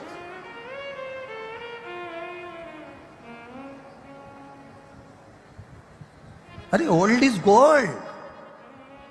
आज के जमाने में लोग ओल्ड को, बूढ़े आदमी को अच्छा नहीं समझते। आज के जमाने में लोग बुजुर्गों को ये समझते इनमें अक्ल नहीं है, पर ओल्ड इज गोल्ड। बुजुर्ग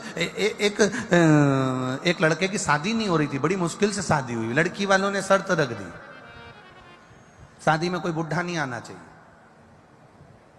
अब उनके जो फूफा जी थे वो बुजुर्ग थे, और फूफा जिद्दी भी बहुत होते।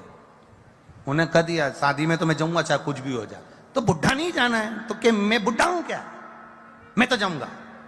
अरे फूफा जी तुम 75 साल के बुजुर्ग तो है ना। नहीं मैं तो जाऊंगा, गाड़ी में मुझे काम करो, मिठाई के डब्बे में भर के ले जाओ। अब इतना बड़ा मिठाई का खोखा, उसके अंदर उनको फूफा जी को ले गए, और शादी में बारात में पहुंच गए। तो लड़की वालों ने कहा जरा देखो बारात के अंदर कोई बुढ़ा तो नहीं आया। जो देखा तो बारात में कोई बुढ़ा नहीं है साहब। तो क्या ठीक है बारात को आन दो। बारात सज धज के दरवाजे पर पहुंची। जो दरवाजे पर दूल्हे की सास ने आरती उतारी, वहीं पर दुल्हन का पिता बोला लड़का अंदर जब आएगा, भांवर जब होगी, फेरे जब होंगे, जब हमारे गांव की नदी में दूध भर दिया जाए। अब सब बाराती वापिस बस में आके बैठ गए, जाने लगे। तो फूफा जी खोखे को बजाते बजाते पूछे कहां चल दी? 15 मिनट में शादी, वापिस शादी हो गई? कि कहीं नहीं हो रही। क्यों? लड़की का बाप बहुत बेकार है, बहुत बेकार। उसने फिर एक शर्त रख दी, गांव की नदी में दूध भरोगे तो लड़की की शादी करेंगे। तो इतने में फूफा जी बोले कौन सी टेंशन की बात है, बारात लेकर वापस मत जाओ, लड़की के बाप से कह दो तुम पानी खाली कर दो, हम दूध भर देंगे।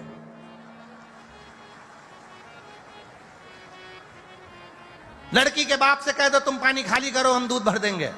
इतने में सारे बाराती जाकर बोल दिए लड़की के बाप से तुम नदी का पानी खाली करो, हम दूध भर देंगे। लड़की का पिता बोला डोकरा जरूर आया है, पक्का है, बुढ़ा आया है, शादी में जरूर आया, क्योंकि ये अकल बुढ़ा ही दे सकता, कोई दूसरा दे ही नहीं सकता। लोग भले कहें बुजुर्ग में अकल नहीं रही, तुम में अकल नहीं रही। लोग कहें आजकल के लोगों में, बड़ों में कोई अकल नहीं है। बच्चे कह देते हैं पिताजी तुम में अकल नहीं, माँ तुम में अकल नहीं, चाची तुम में अकल नहीं, काकी तुम में अकल नहीं। जो बुजुर्ग का निर्णय होता है वो श्रेष्ठ होता है, जन कल्याण का होता है, सहज नहीं होता, सरल नहीं होता। शक से दूर हो जाओ। शक्कर हमारे शरीर को खराब कर देती है, और शक हमारी जिंदगी को खराब कर देता है, हमारे परिवार को बर्बाद कर देता है। शक। एक पत्नी पति पर शक करती रहे, पूरा घर बर्बाद हो जाएगा। पति पत्नी पर शक करता रहे, पूरा घर बर्बाद हो जाएगा। बेटा बाप पर शक करता रहे, बाप बेटे पर शक करता रहे, पूरा घर बर्बाद हो जाएगा। एक दूसरे में शक की जिंदगी से हमें परित होना है, दूर होना है।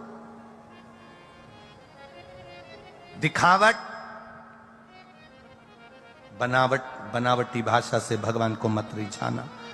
दिल से कहना बाबा मेरे पास चढ़ाने के लिए कुछ भी नहीं है, तूने जो शरीर दिया है इससे भजन कर लेती हूँ, नेत्र दिया है दर्शन कर लेती हूँ, मुख दिया है भजन कर लेती हूँ, कान दिए हैं कथा सुन लेती हूँ। और मेरे बाबा मैं जानती हूँ तेरी कथा में अगर बैठी हूँ ना, और विश्वास के साथ बैठी हूं ना, तो तू मेरी झोली कभी खाली नहीं भेजता, तू भरकर ही भेजता है। ये तेरा एक आनंद है।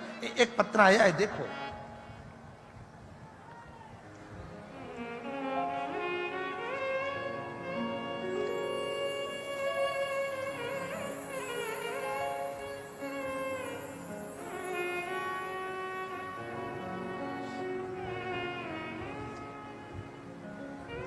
मेरा नाम मनोरमा दिनेश शर्मा है। मैं पद्म बिहार कॉलोनी भरतपुर की रहने वाली हूँ। कहीं बैठी हो तो हाथ हिला सकती हैं। मेरा नाम मनोरमा दिनेश शर्मा है। मैं पद्म बिहार कॉलोनी भरतपुर की रहने वाली हूँ। कहीं बैठी हो तो अपने दोनों हाथ हिला सकती हैं। आप ही हैं? हाँ, ऐसे दोनों हाथ हिला लो। बच्चे को लाइए और साथ में, अच्छा गोदी में है, ठीक ठीक ठीक है। मैं शिव की महिमा का क्या वर्णन करूं गुरुदेव। मेरी 2 बेटियां हैं, एक 14 साल की, एक 12 वर्ष की। महाराज मैंने 2 बेटियों को जन्म दिया, पर दुनिया के लोगों ने ताने देना बंद नहीं किया। इतना अपशब्द कहते थे, इतना अपशब्द कहते थे, गुरुजी बेटे को नहीं जांच सकते। हमारा कहना है बेटी और बेटा एक ही होते हैं। बेटे को जन्म नहीं दे पाई मैं। मेरे 2 बेटी 14 और 12 वर्ष की हैं। लोगों ने गलत शब्द कहे, इतना ताना देते थे, मंदिर जाओ तो मंदिर में ताना देते थे, अपशब्द कहते थे, इसका बुढ़ापा कैसे निकलेगा, ये तो ऐसी है, ये तो वैसी है। सुनकर आंखों में जल भर गया गुरुदेव। तभी गुरुदेव आप पत्र पढ़ सकते हो, जो पत्र उस बहन ने लिखा। सावन की शिवरात्रि पिछले वर्ष की गुरुदेव, आपने ऑनलाइन शिव जी का अभिषेक करवाया था। उस अभिषेक को मैंने किया। मेरे घर में महादेव की मैंने पूजन करी। आपने कहा था 1 बेलपत्र उठा लेना और जो मांगो बाबा से वो देता जरूर है। बाबा 1 बेलपत्र रखी और बाबा से प्रार्थना करी कि मेरे घर में 2 बेटी 1 बेटा जरूर देना। शिव की कृपा का क्या वर्णन करूं गुरुदेव। बस अभिषेक पूर्ण हुआ, उसके 20 दिन निकले, गर्भ ठहरा। बाबा की कृपा से 3:33 पर 31 तारीख को एक बेटे ने जन्म लिया और बाबा की कृपा से मैं उसको यहां प्रणाम करने के लिए लेकर आई। उस बच्चे को थोड़ा सा ऊंचा कर दो, क्योंकि भीड़ ज्यादा है ना, यहां तक लाने में उसको समय लगेगा। ऊंचा कर दो थोड़ा सा। हाँ जी, हर हर महादेव। शिव तत्व है, बैठिए। हर हर महादेव। ये ओघड़ी है वो। तेरी कृपा बिना न हिले एक भी अणु, लेते हैं श्वास तेरी कृपा से तनु तनु।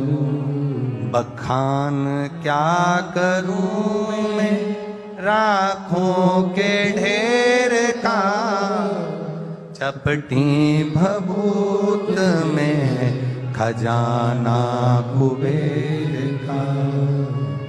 हे गंगधार मुक्ति द्वार ओमकार तू, भोले ओमकार तू। आयो शरण तिहारी शंभु तार तार तू। तेरी कृपा। शिवाय शिवाय शिवाय ओम नमः शिवाय। ओ शिवाय शिवाय शिवाय ओम नमः शिवाय। बोलो शिवाय शिवाय शिवाय ओम नमः शिवाय। बोलो शिवाय शिवाय ओम नमः शिवाय।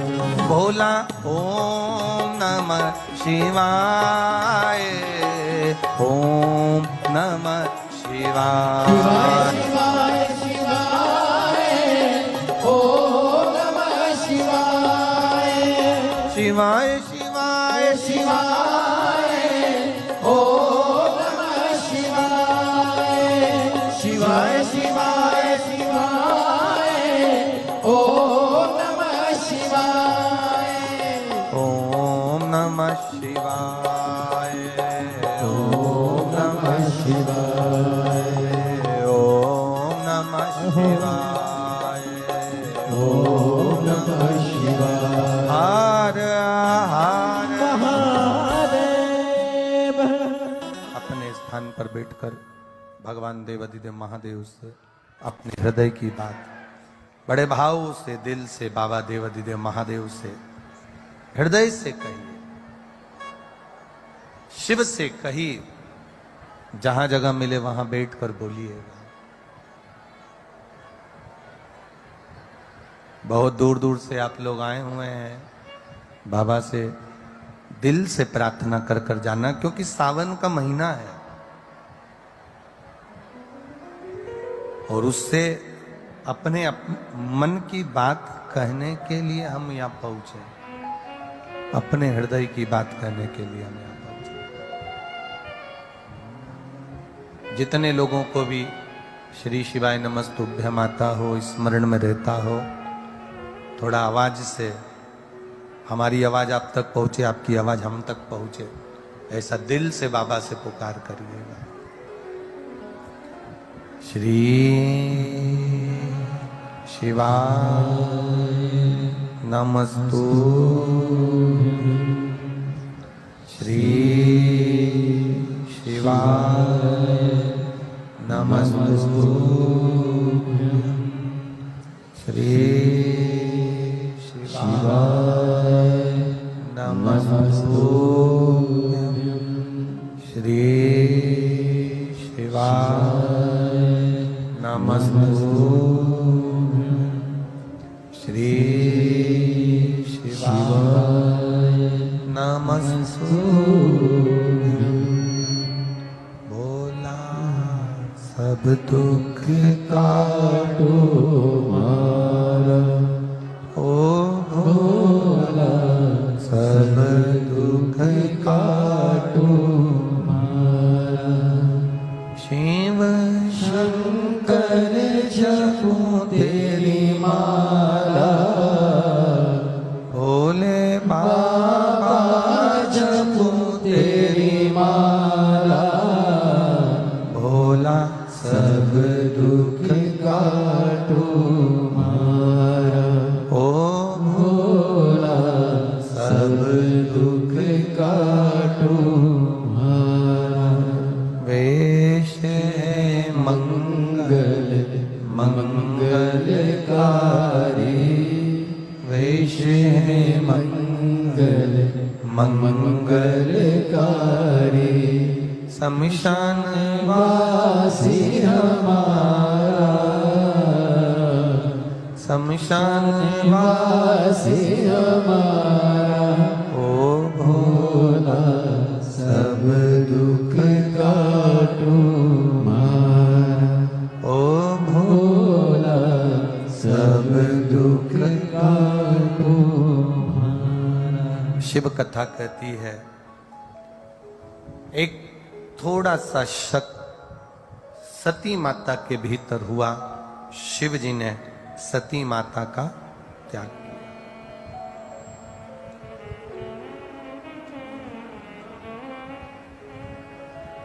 त्याग मां सती परीक्षा जरूर लेकर आ गई, माता सती परीक्षा जरूर ली है माता सती ने, पर शिव जी ने ध्यान लगाकर देखा कि ये सती परीक्षा जरूर ली है पर इसने विश्वास को तोड़ा है, भरोसे को त्यागा।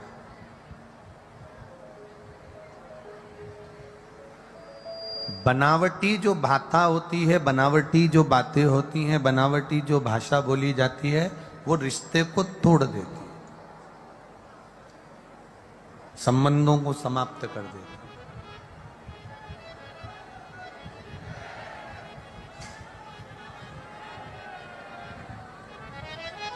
हमारे संबंधों को यदि हमें पक्का रखना है तो हमें दिखावट, बनावट, सजावट से दूर हो जाना है।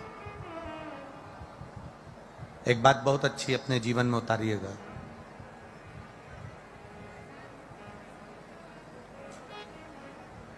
कभी ऐसा योग लगे आपके जीवन में कि आप जिस व्यापार को आपने करा उस व्यापार में आपको फल नहीं मिला,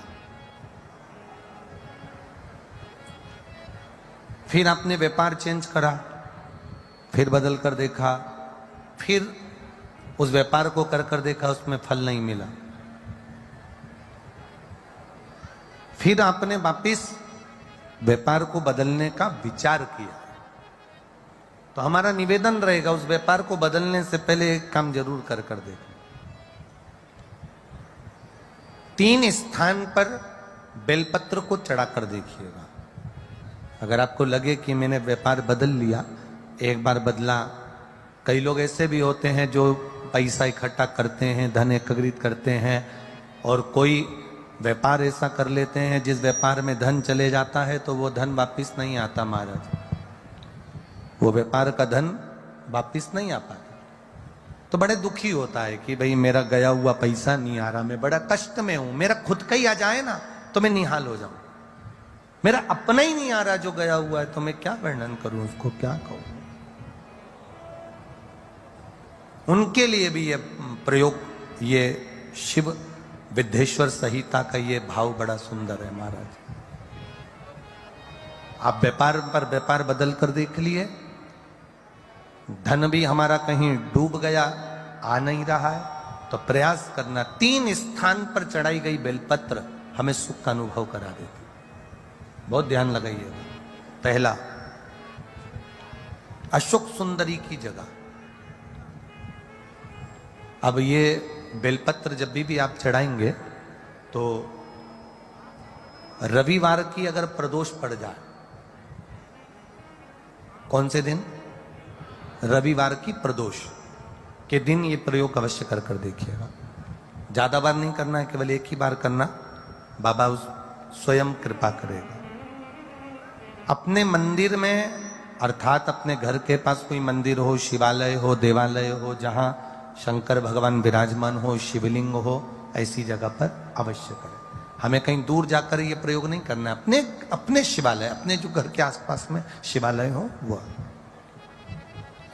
एक बेलपत्र अशोक सुंदरी वाली जगह।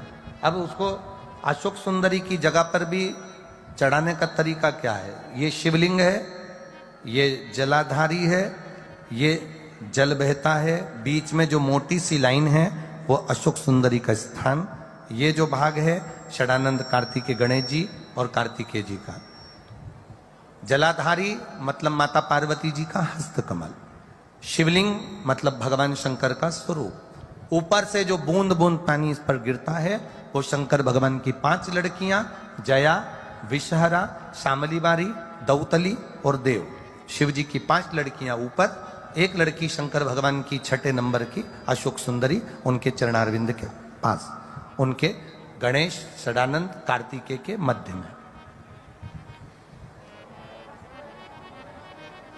जब हम बेलपत्र चढ़ाएंगे तो उस बेलपत्र को चढ़ाते समय आपकी जो बेलपत्र की डंडी है वो बेलपत्र, रविवार प्रदोष के दिन का ये उपाय है महाराज। ये बेलपत्र की जो डंडी है, इस डंडी का भाग शिवलिंग की ओर होना चाहिए। ये जो डंडी है इसका भाग अशोक सुंदरी पर जब चढ़ाएंगे तो शिवलिंग की ओर इसका भाग होगा महाराज। दूसरी, बेलपत्र को जब हम समर्पित करेंगे तो जलाधारी का जया, विषहरा, शामरीबारी, दौतली, देव।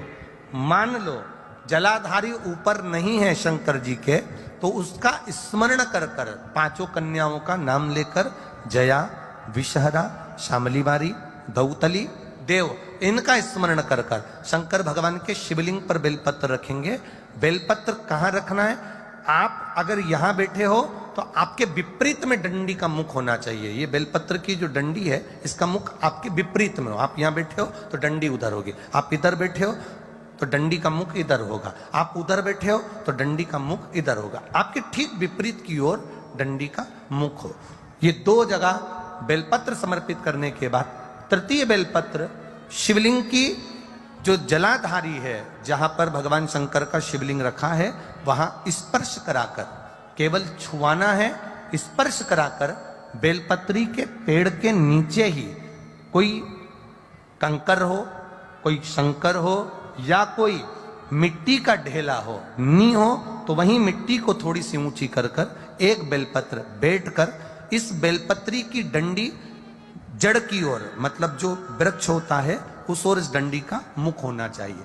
ये 3 रविवार के प्रदोष के दिन शंकर भगवान पर चढ़ाई गई बेलपत्र से हमारा गया हुआ धन भी पुनः आने का रहता है, और हमारा जो व्यापार बार बार बंद हो रहा है, शिव की कृपा से एक बार चालू तो चालू हो ही जाता है। शिव तत्व को जान, और निवेदन है सब भाव से करना है, हृदय, चित्त, आनंद। जो एक पत्र आया है देखिए,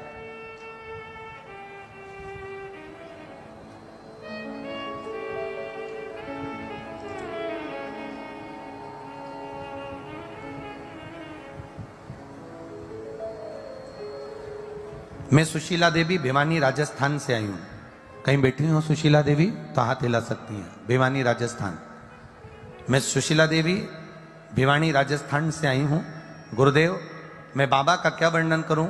मेरा लड़का सरकारी नौकरी की तैयारी कर रहा था पर उसका जॉब नहीं लग पा रहा था। तब मैंने आपकी पंच बेलपत्र का प्रयोग करवाया और पंच बेलपत्र वाला प्रयोग कराया तो बाबा की कृपा से, पशुपतिनाथ की कृपा से मेरे बेटे का सरकारी जॉब लग गया। इसलिए मैं बाबा को यहां प्रणाम करने के लिए आई हूं। यह शिव तत्व है, वो घड़ी है। और ऐसे कई पत्र हैं जिन पत्रों में आप लोगों की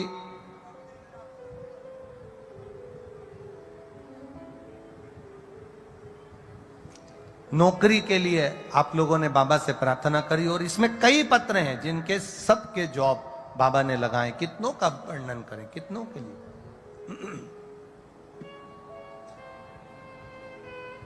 एक विश्वास के साथ, एक भरोसे के साथ, एक दृढ़ता के साथ आप शिव की आराधना करें। 3 स्थान पर बेलपत्र। तो अब जितने लोग भी यहाँ आए हुए हैं और जितने लोग आस्था चैनल पर कथा सुन रहे हैं, जितने फेसबुक यूट्यूब पर सुन रहे हैं, कौन से दिन करना है जम के बोलो जरा। रविवार के प्रदोष। पहला बेलपत्र बोलते जाओ जम के, अशोक सुंदरी। दूसरा बेलपत्र शंकर भगवान के, जम के बोलिए,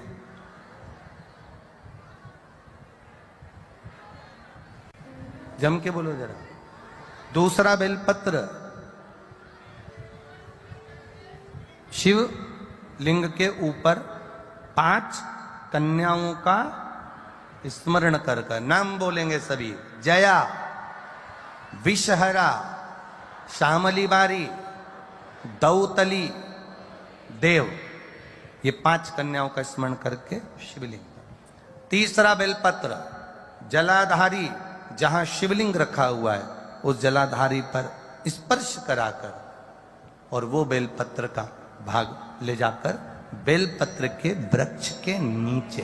अब बेलपत्र के वृक्ष के नीचे ऐसा क्या होता है गुरुजी कि बेलपत्र के वृक्ष के नीचे भी बेलपत्र चढ़ाने का फल मिलता है? ऐसा है क्या? तो महाराज, कुर्म पुराण अध्याय 23 कभी ध्यान से पढ़ना उसको। स्कंद पुराण को ध्यान से पढ़ना। कभी मौका मिल जाए तो गर्ग संहिता को स्मरण करिएगा और कभी मौका मिल जाए तो विष्णु पुराण, नारद पुराण का स्मरण करिएगा और कभी मौका मिल जाए अगर हो तो नरसिंह पुराण का भी स्मरण कर कर आप उसमें पढ़ेंगे कि बेलपत्र के पेड़ के नीचे एक बार भगवान नारायण ने लक्ष्मी को सेवा के लिए रोका है। एक बेलपत्र के वृक्ष के नीचे मां लक्ष्मी, मां सरस्वती, मां गायत्री, मां सावित्री, मां अंबा, जगदंबा, जगद्धात्री, दुर्गा, सारी देवियां, सारे भैरव, सारी भैरवी, सारे देवता उस बेलपत्र के वृक्ष के नीचे रहते। प्रदोष के दिन ये केवल एक सहजता बात नहीं है महाराज। 12 महीने की शिवरात्रि, हर महीने एक शिवरात्रि आती है, 12 महीने प्रदोष आती है और भगवान शंकर का स्वरूप हम लोग जब पूजते हैं, स्मरण करते हैं। हम तो कई बार कह चुके महाराज। इसमें एक पत्र किसी ने भेजा है, उस पत्र में किसी बहन ने लिखा कि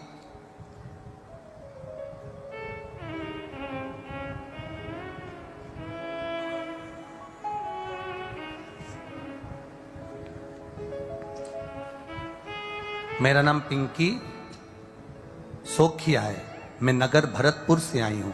ये पुष्टे पर उनने लिख के भेजा है। लाई होंगी हवा करने के लिए, लिखा है पुष्टे पर। कहीं बैठी हो पिंकी सोखिया, मैं नगर भरतपुर से आई हूं। कहीं बैठी हो तो अपने दोनों हाथ हिला सकती हैं। पिंकी सोखिया, इन्होंने पत्र में लिखा है, गुरुजी मैं क्या वर्णन करूं। आप व्यासपीठ से कह देते हो शंकर भगवान के उपाय, हम दिल से करते हैं ना। एक दुकान थी गुरुदेव, वो कभी नहीं चलती थी, बहुत दुखी थे। आज बाबा ने ऐसा हाथ पकड़ा कि पहले नंबर पर दुकान मेरी चल रही है और मैं बाबा को यहां प्रणाम करने आया। ये शिव तत्व है। यो घड़ी ये त्रिकालदर्शी या कैलाशी अविनाशी है, उसका किया गया भजन, उसका किया गया स्मरण, उसकी भक्ति हमें सुख प्रदान कर देती। अरे खाली न जाता कोई, बोलो बोलो जम के, खाली ना जाता कोई, तीनों पंडाल के बोलिए जरा, दर से तुम्हारे मैं भी खड़ी हूं नन्ही बाहें पसारे, अपने हृदय लगा लो गिरा जा रहा हूँ, उठा लो भोले अपने दर से अब तो न टालो, गिरी जा रही हूँ, उठा लो। दिल से पुकारो उसको, दिल से कहो उससे, सुनेगा। आधा मन तुम्हारा कहीं लगा है, आधा मन कहीं लगा है। हम तो कई बार कह देते हैं, जो माताएं सीरा बनाती है हलवा, तो आटा सेकती है ना, रवा सेकती है, सूजी सेकती है, और वो सूजी अगर सही नहीं सीखी हो, रवा सही नहीं सीखा हो, आटा सही से नहीं सीखा हो, तुम उसमें कितना ही घी डाल दो, कितना ही पकवान डाल दो, कितनी बादाम डाल दो, कितनी काजू डाल दो, अगर वो आटा सही नहीं सीखा, अगर वो सूजी सही नहीं सीखी, अगर वो रवा सही नहीं सीखा, अगर वो बेसन सही नहीं सीखा, तो ईमानदारी से बोलना, हलवे में, सीरे में आनंद आएगा क्या? स्वाद आएगा क्या? नहीं आएगा। सीरे के लिए आटा सबसे अच्छा सिखा होना चाहिए, रवा सिखा होना चाहिए, इसमें घी से मतलब नहीं है, इसमें बादाम काजू से मतलब नहीं है। अगर आटा अच्छे से सीख गया, सूजी अच्छे से सीख गई, रवा अच्छे से सीख गया, बेसन अच्छे से सीख गया, तो पक्का उस हलवे में, उस सीरे में स्वाद आएगा। उसी तरह आप भी भगवान की भक्ति में अच्छे से रम गए तो तुम जो करोगे परमात्मा आपको ला कर देगा, ये निश्चितता है। आप उसमें रमो तो। हम बनावट से जरा दूर तो हटे, हम तो बनावट में लगे, तिलक लगा लिया तो बहुत बड़े महाराज हो गए, बहुत बड़े, हमारे बराबर कोई शंकर जी का उपासक नहीं है। खूब सारी माला पहन ली तो हमारे बराबर शंकर जी का उपासक नहीं। कपड़े चेंज कर लिए तो हमारे बराबर कोई शंकर का उपासक नहीं ना।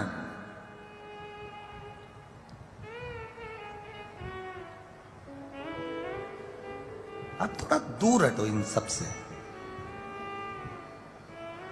दिखावट, बनावट की भाषा भगवान शिव को प्रिय नहीं है।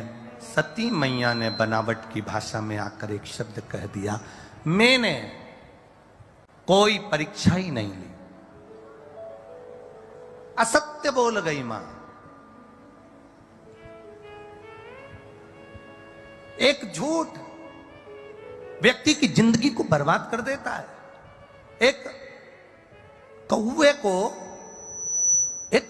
को एक हंसनी पसंद आ गई, कौवा उस हंसनी को अपने घर लिया है।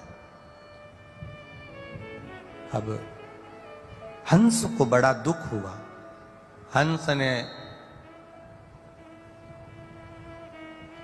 थाने में जाकर रिपोर्ट कर दी, मेरी हंसनी को कौवा ले गया, मुझे मेरी हंसनी दिलवा दो। थानेदार ने रिपोर्ट लिख ली, केस चालू हो गया, अदालत में बात पहुंच गई। कौवे को मालूम पड़ा कि हंस ने केस लगाया है हंसनी के लिए और ये अदालत तक पहुंच गई है बात, तो कौवा जज के घर गया और जज के घर जाकर कौवे ने जज साहब से कहा, जज साहब, व्यक्ति की 7 पीढ़ी बैकुंठ में है कि नरक में, या तो कौवा जानता है या ब्राह्मण जानता है। इसलिए श्राद्ध में दोनों की महाप्रसादी होती है, दोनों का भोजन होता है। ब्राह्मण भी जानता है कि 7 पीढ़ी कहां है और कौवा भी जानता है 7 पीढ़ी कहां। मैं आपकी 7 पीढ़ी को देख रहा हूं, आपके दादा परदादा को देख रहा हूं। मैं अगर तुमने मेरा एक काम कर दिया, हंसनी को मेरा बना दिया अदालत में, मैं तुम्हें जीते जी तुम्हारी 7 पीढ़ी से मिला दूंगा जज साहब। बस एक काम तुम्हें करना है, मेरी हंसनी बना देना है। कौआ कहकर चले गया। जज साहब कुर्सी पर बैठ गए। निर्णय चालू हुआ। निर्णय सुनते सुनते जज साहब ने निर्णय दे दिया कि हंसनी हंस की नहीं, हंसनी तो कौए की है। हाहाकार मच गया पूरी अदालत में, यह निर्णय गलत हुआ है। पर बोले तो बोले कौन? निर्णय जज ने दिया है। जज ने निर्णय दिया, हंस रोता हुआ बाहर निकल गया। कौए से जज साहब ने कहा, कौए मैंने तेरा काम कर दिया, हंसनी को तेरा बना दिया, अब तू चल मेरे दादा परदादा से मेरी 7 पीढ़ी से मुझे मिलवा। तूने कहा था जीते जी मिलवाऊंगा। कौआ कहता है मेरे पीछे चलो। कौआ आगे आगे उड़कर चला। जज साहब गाड़ी लेकर पीछे पीछे चले। चलते चलते चलते चलते चलते एक घने जंगल में पहुंच गए। नगर से बाहर, खेड़े से बाहर, शहर से बाहर, गहरी खाई के पास पहुंच गए। कौए ने जज साहब से कहा आओ गाड़ी से बाहर निकलकर। जैसे ही जज गाड़ी से बाहर निकला, बहुत तेज बदबू आ रही थी। जज ने मुख पर रुमाल रखा। रुमाल रखकर कहता है यहाँ कहां लेकर आ गया? कौआ कहता है जज साहब आगे तो आओ। जज और आगे आए। एक मरा हुआ कुत्ता पड़ा था। उस मरे हुए कुत्ते के पास में 2 इल्लियां थी, एक सफेद एक काली। उसी समय पर कौए ने कहा जज साहब ये जो 2 इल्ली दिख रही है ये तुम्हारे दादाजी और तुम्हारी दादी जी हैं। कौआ तू तो कहता था मेरे दादा दादी बैकुंठ में, मेरे दादा दादी तो अच्छी जगह पर बैकुंठ में विराजमान है। तू तो मुझे जीते जी मिलवा रहा था, फिर ये नरक में मेरे दादा दादी को, मेरे माता पिता को तू इस नरक में क्यों दिखा रहा है? कौआ कहता है जज साहब जिस समय मैंने कहा था तुम्हारे दादा दादी बैकुंठ में ही थे, पर आपने अपनी कुर्सी पर बैठकर एक निर्णय गलत कर दिया, इसलिए तुम्हारे दादा दादी को नरक में फेंक दिया। एक निर्णय, एक झूठ, एक असत्य, एक अपशब्द तुम्हारी 7 पीढ़ी को उठाकर नरक में पटक देती है। दिन भर तुम मोबाइल पर कितना झूठ बोलते हो, दिन भर तुम कितना झूठ बोलते हो, तो तुम्हारे पूर्वज बैकुंठ में या पितृलोक में नहीं मिलने वाले, यहीं गटर में कहीं पड़े हुए मिलेंगे, उनको ढूंढना। तुम एक झूठ 7 पीढ़ी को नरक में लाकर छोड़ देती है। तो दिन भर में कितना झूठ बोलते हो, कितना कपट करते हो, कितनी बेईमानी की जिंदगी जीते हो। जरा विचार करना कि हमारे पूर्वज क्या बैकुंठ में मिलने वाले हैं? हमारे पूर्वज क्या स्वर्ग में मिलने वाले हैं? एक झूठ 7 पीढ़ी को नरक में पटक देता है। शंकर भगवान के सामने माता सती ने केवल एक झूठ बोला और उस झूठ का परिणाम यह निकला कि सती को भी प्राण त्यागना पड़े और सती के पिता को बकरे का मुंह लगाना पड़ा। एक झूठ उसके पिता को भी पशु बना देता। एक झूठ व्यक्ति की 7 पीढ़ी को नरक में ले जाकर पटक देता। और तुम झूठ बोलकर खुश हो रहे, मेरे बराबर कोई अप टू डेट नहीं। दिन भर झूठ बोलो मोबाइल पे, कोई पूछे कहाँ हो तो के दुकान पे लगाओ तो घर पे के तो दुकान पे, यहाँ के हो तो वहाँ के हो तो वहाँ। 24 घंटा झूठ छल कपट प्रपंच की जिंदगी जी रहा है और सोचे कि परमात्मा मेरे दिल की मुराद पूरी कर दे। भगवान के तेरे जैसा कपटी नहीं देखा संसार में। कहाँ आफत में पड़ा? दिल से पुकारो। अब कई लोग कहते हैं गुरुजी भगवान को रिझाने के लिए हम कौन कौन सा प्रयास करें? हम कहें पहला प्रयास, भगवान को दिखावट पसंद नहीं है, भगवान को बनावट पसंद नहीं है और भगवान को सजावट पसंद नहीं है। पहला प्रयास करना, जैसे हो वैसे रहो, जैसे बोलते हो वैसे रहो। अपनी जिंदगी को दिखावे से मत करना कि मैं बहुत अप टू डेट बनकर जाऊंगा तो किसी को प्रसन्न कर लूंगा। अच्छे कपड़े पहनकर, अच्छे आभूषण पहनकर आप दुनिया को प्रसन्न कर सकते हो, पर अच्छा मन रखकर तुम महादेव को प्रसन्न कर सकते हो। यह तुम्हारे भीतर की श्रेष्ठता है।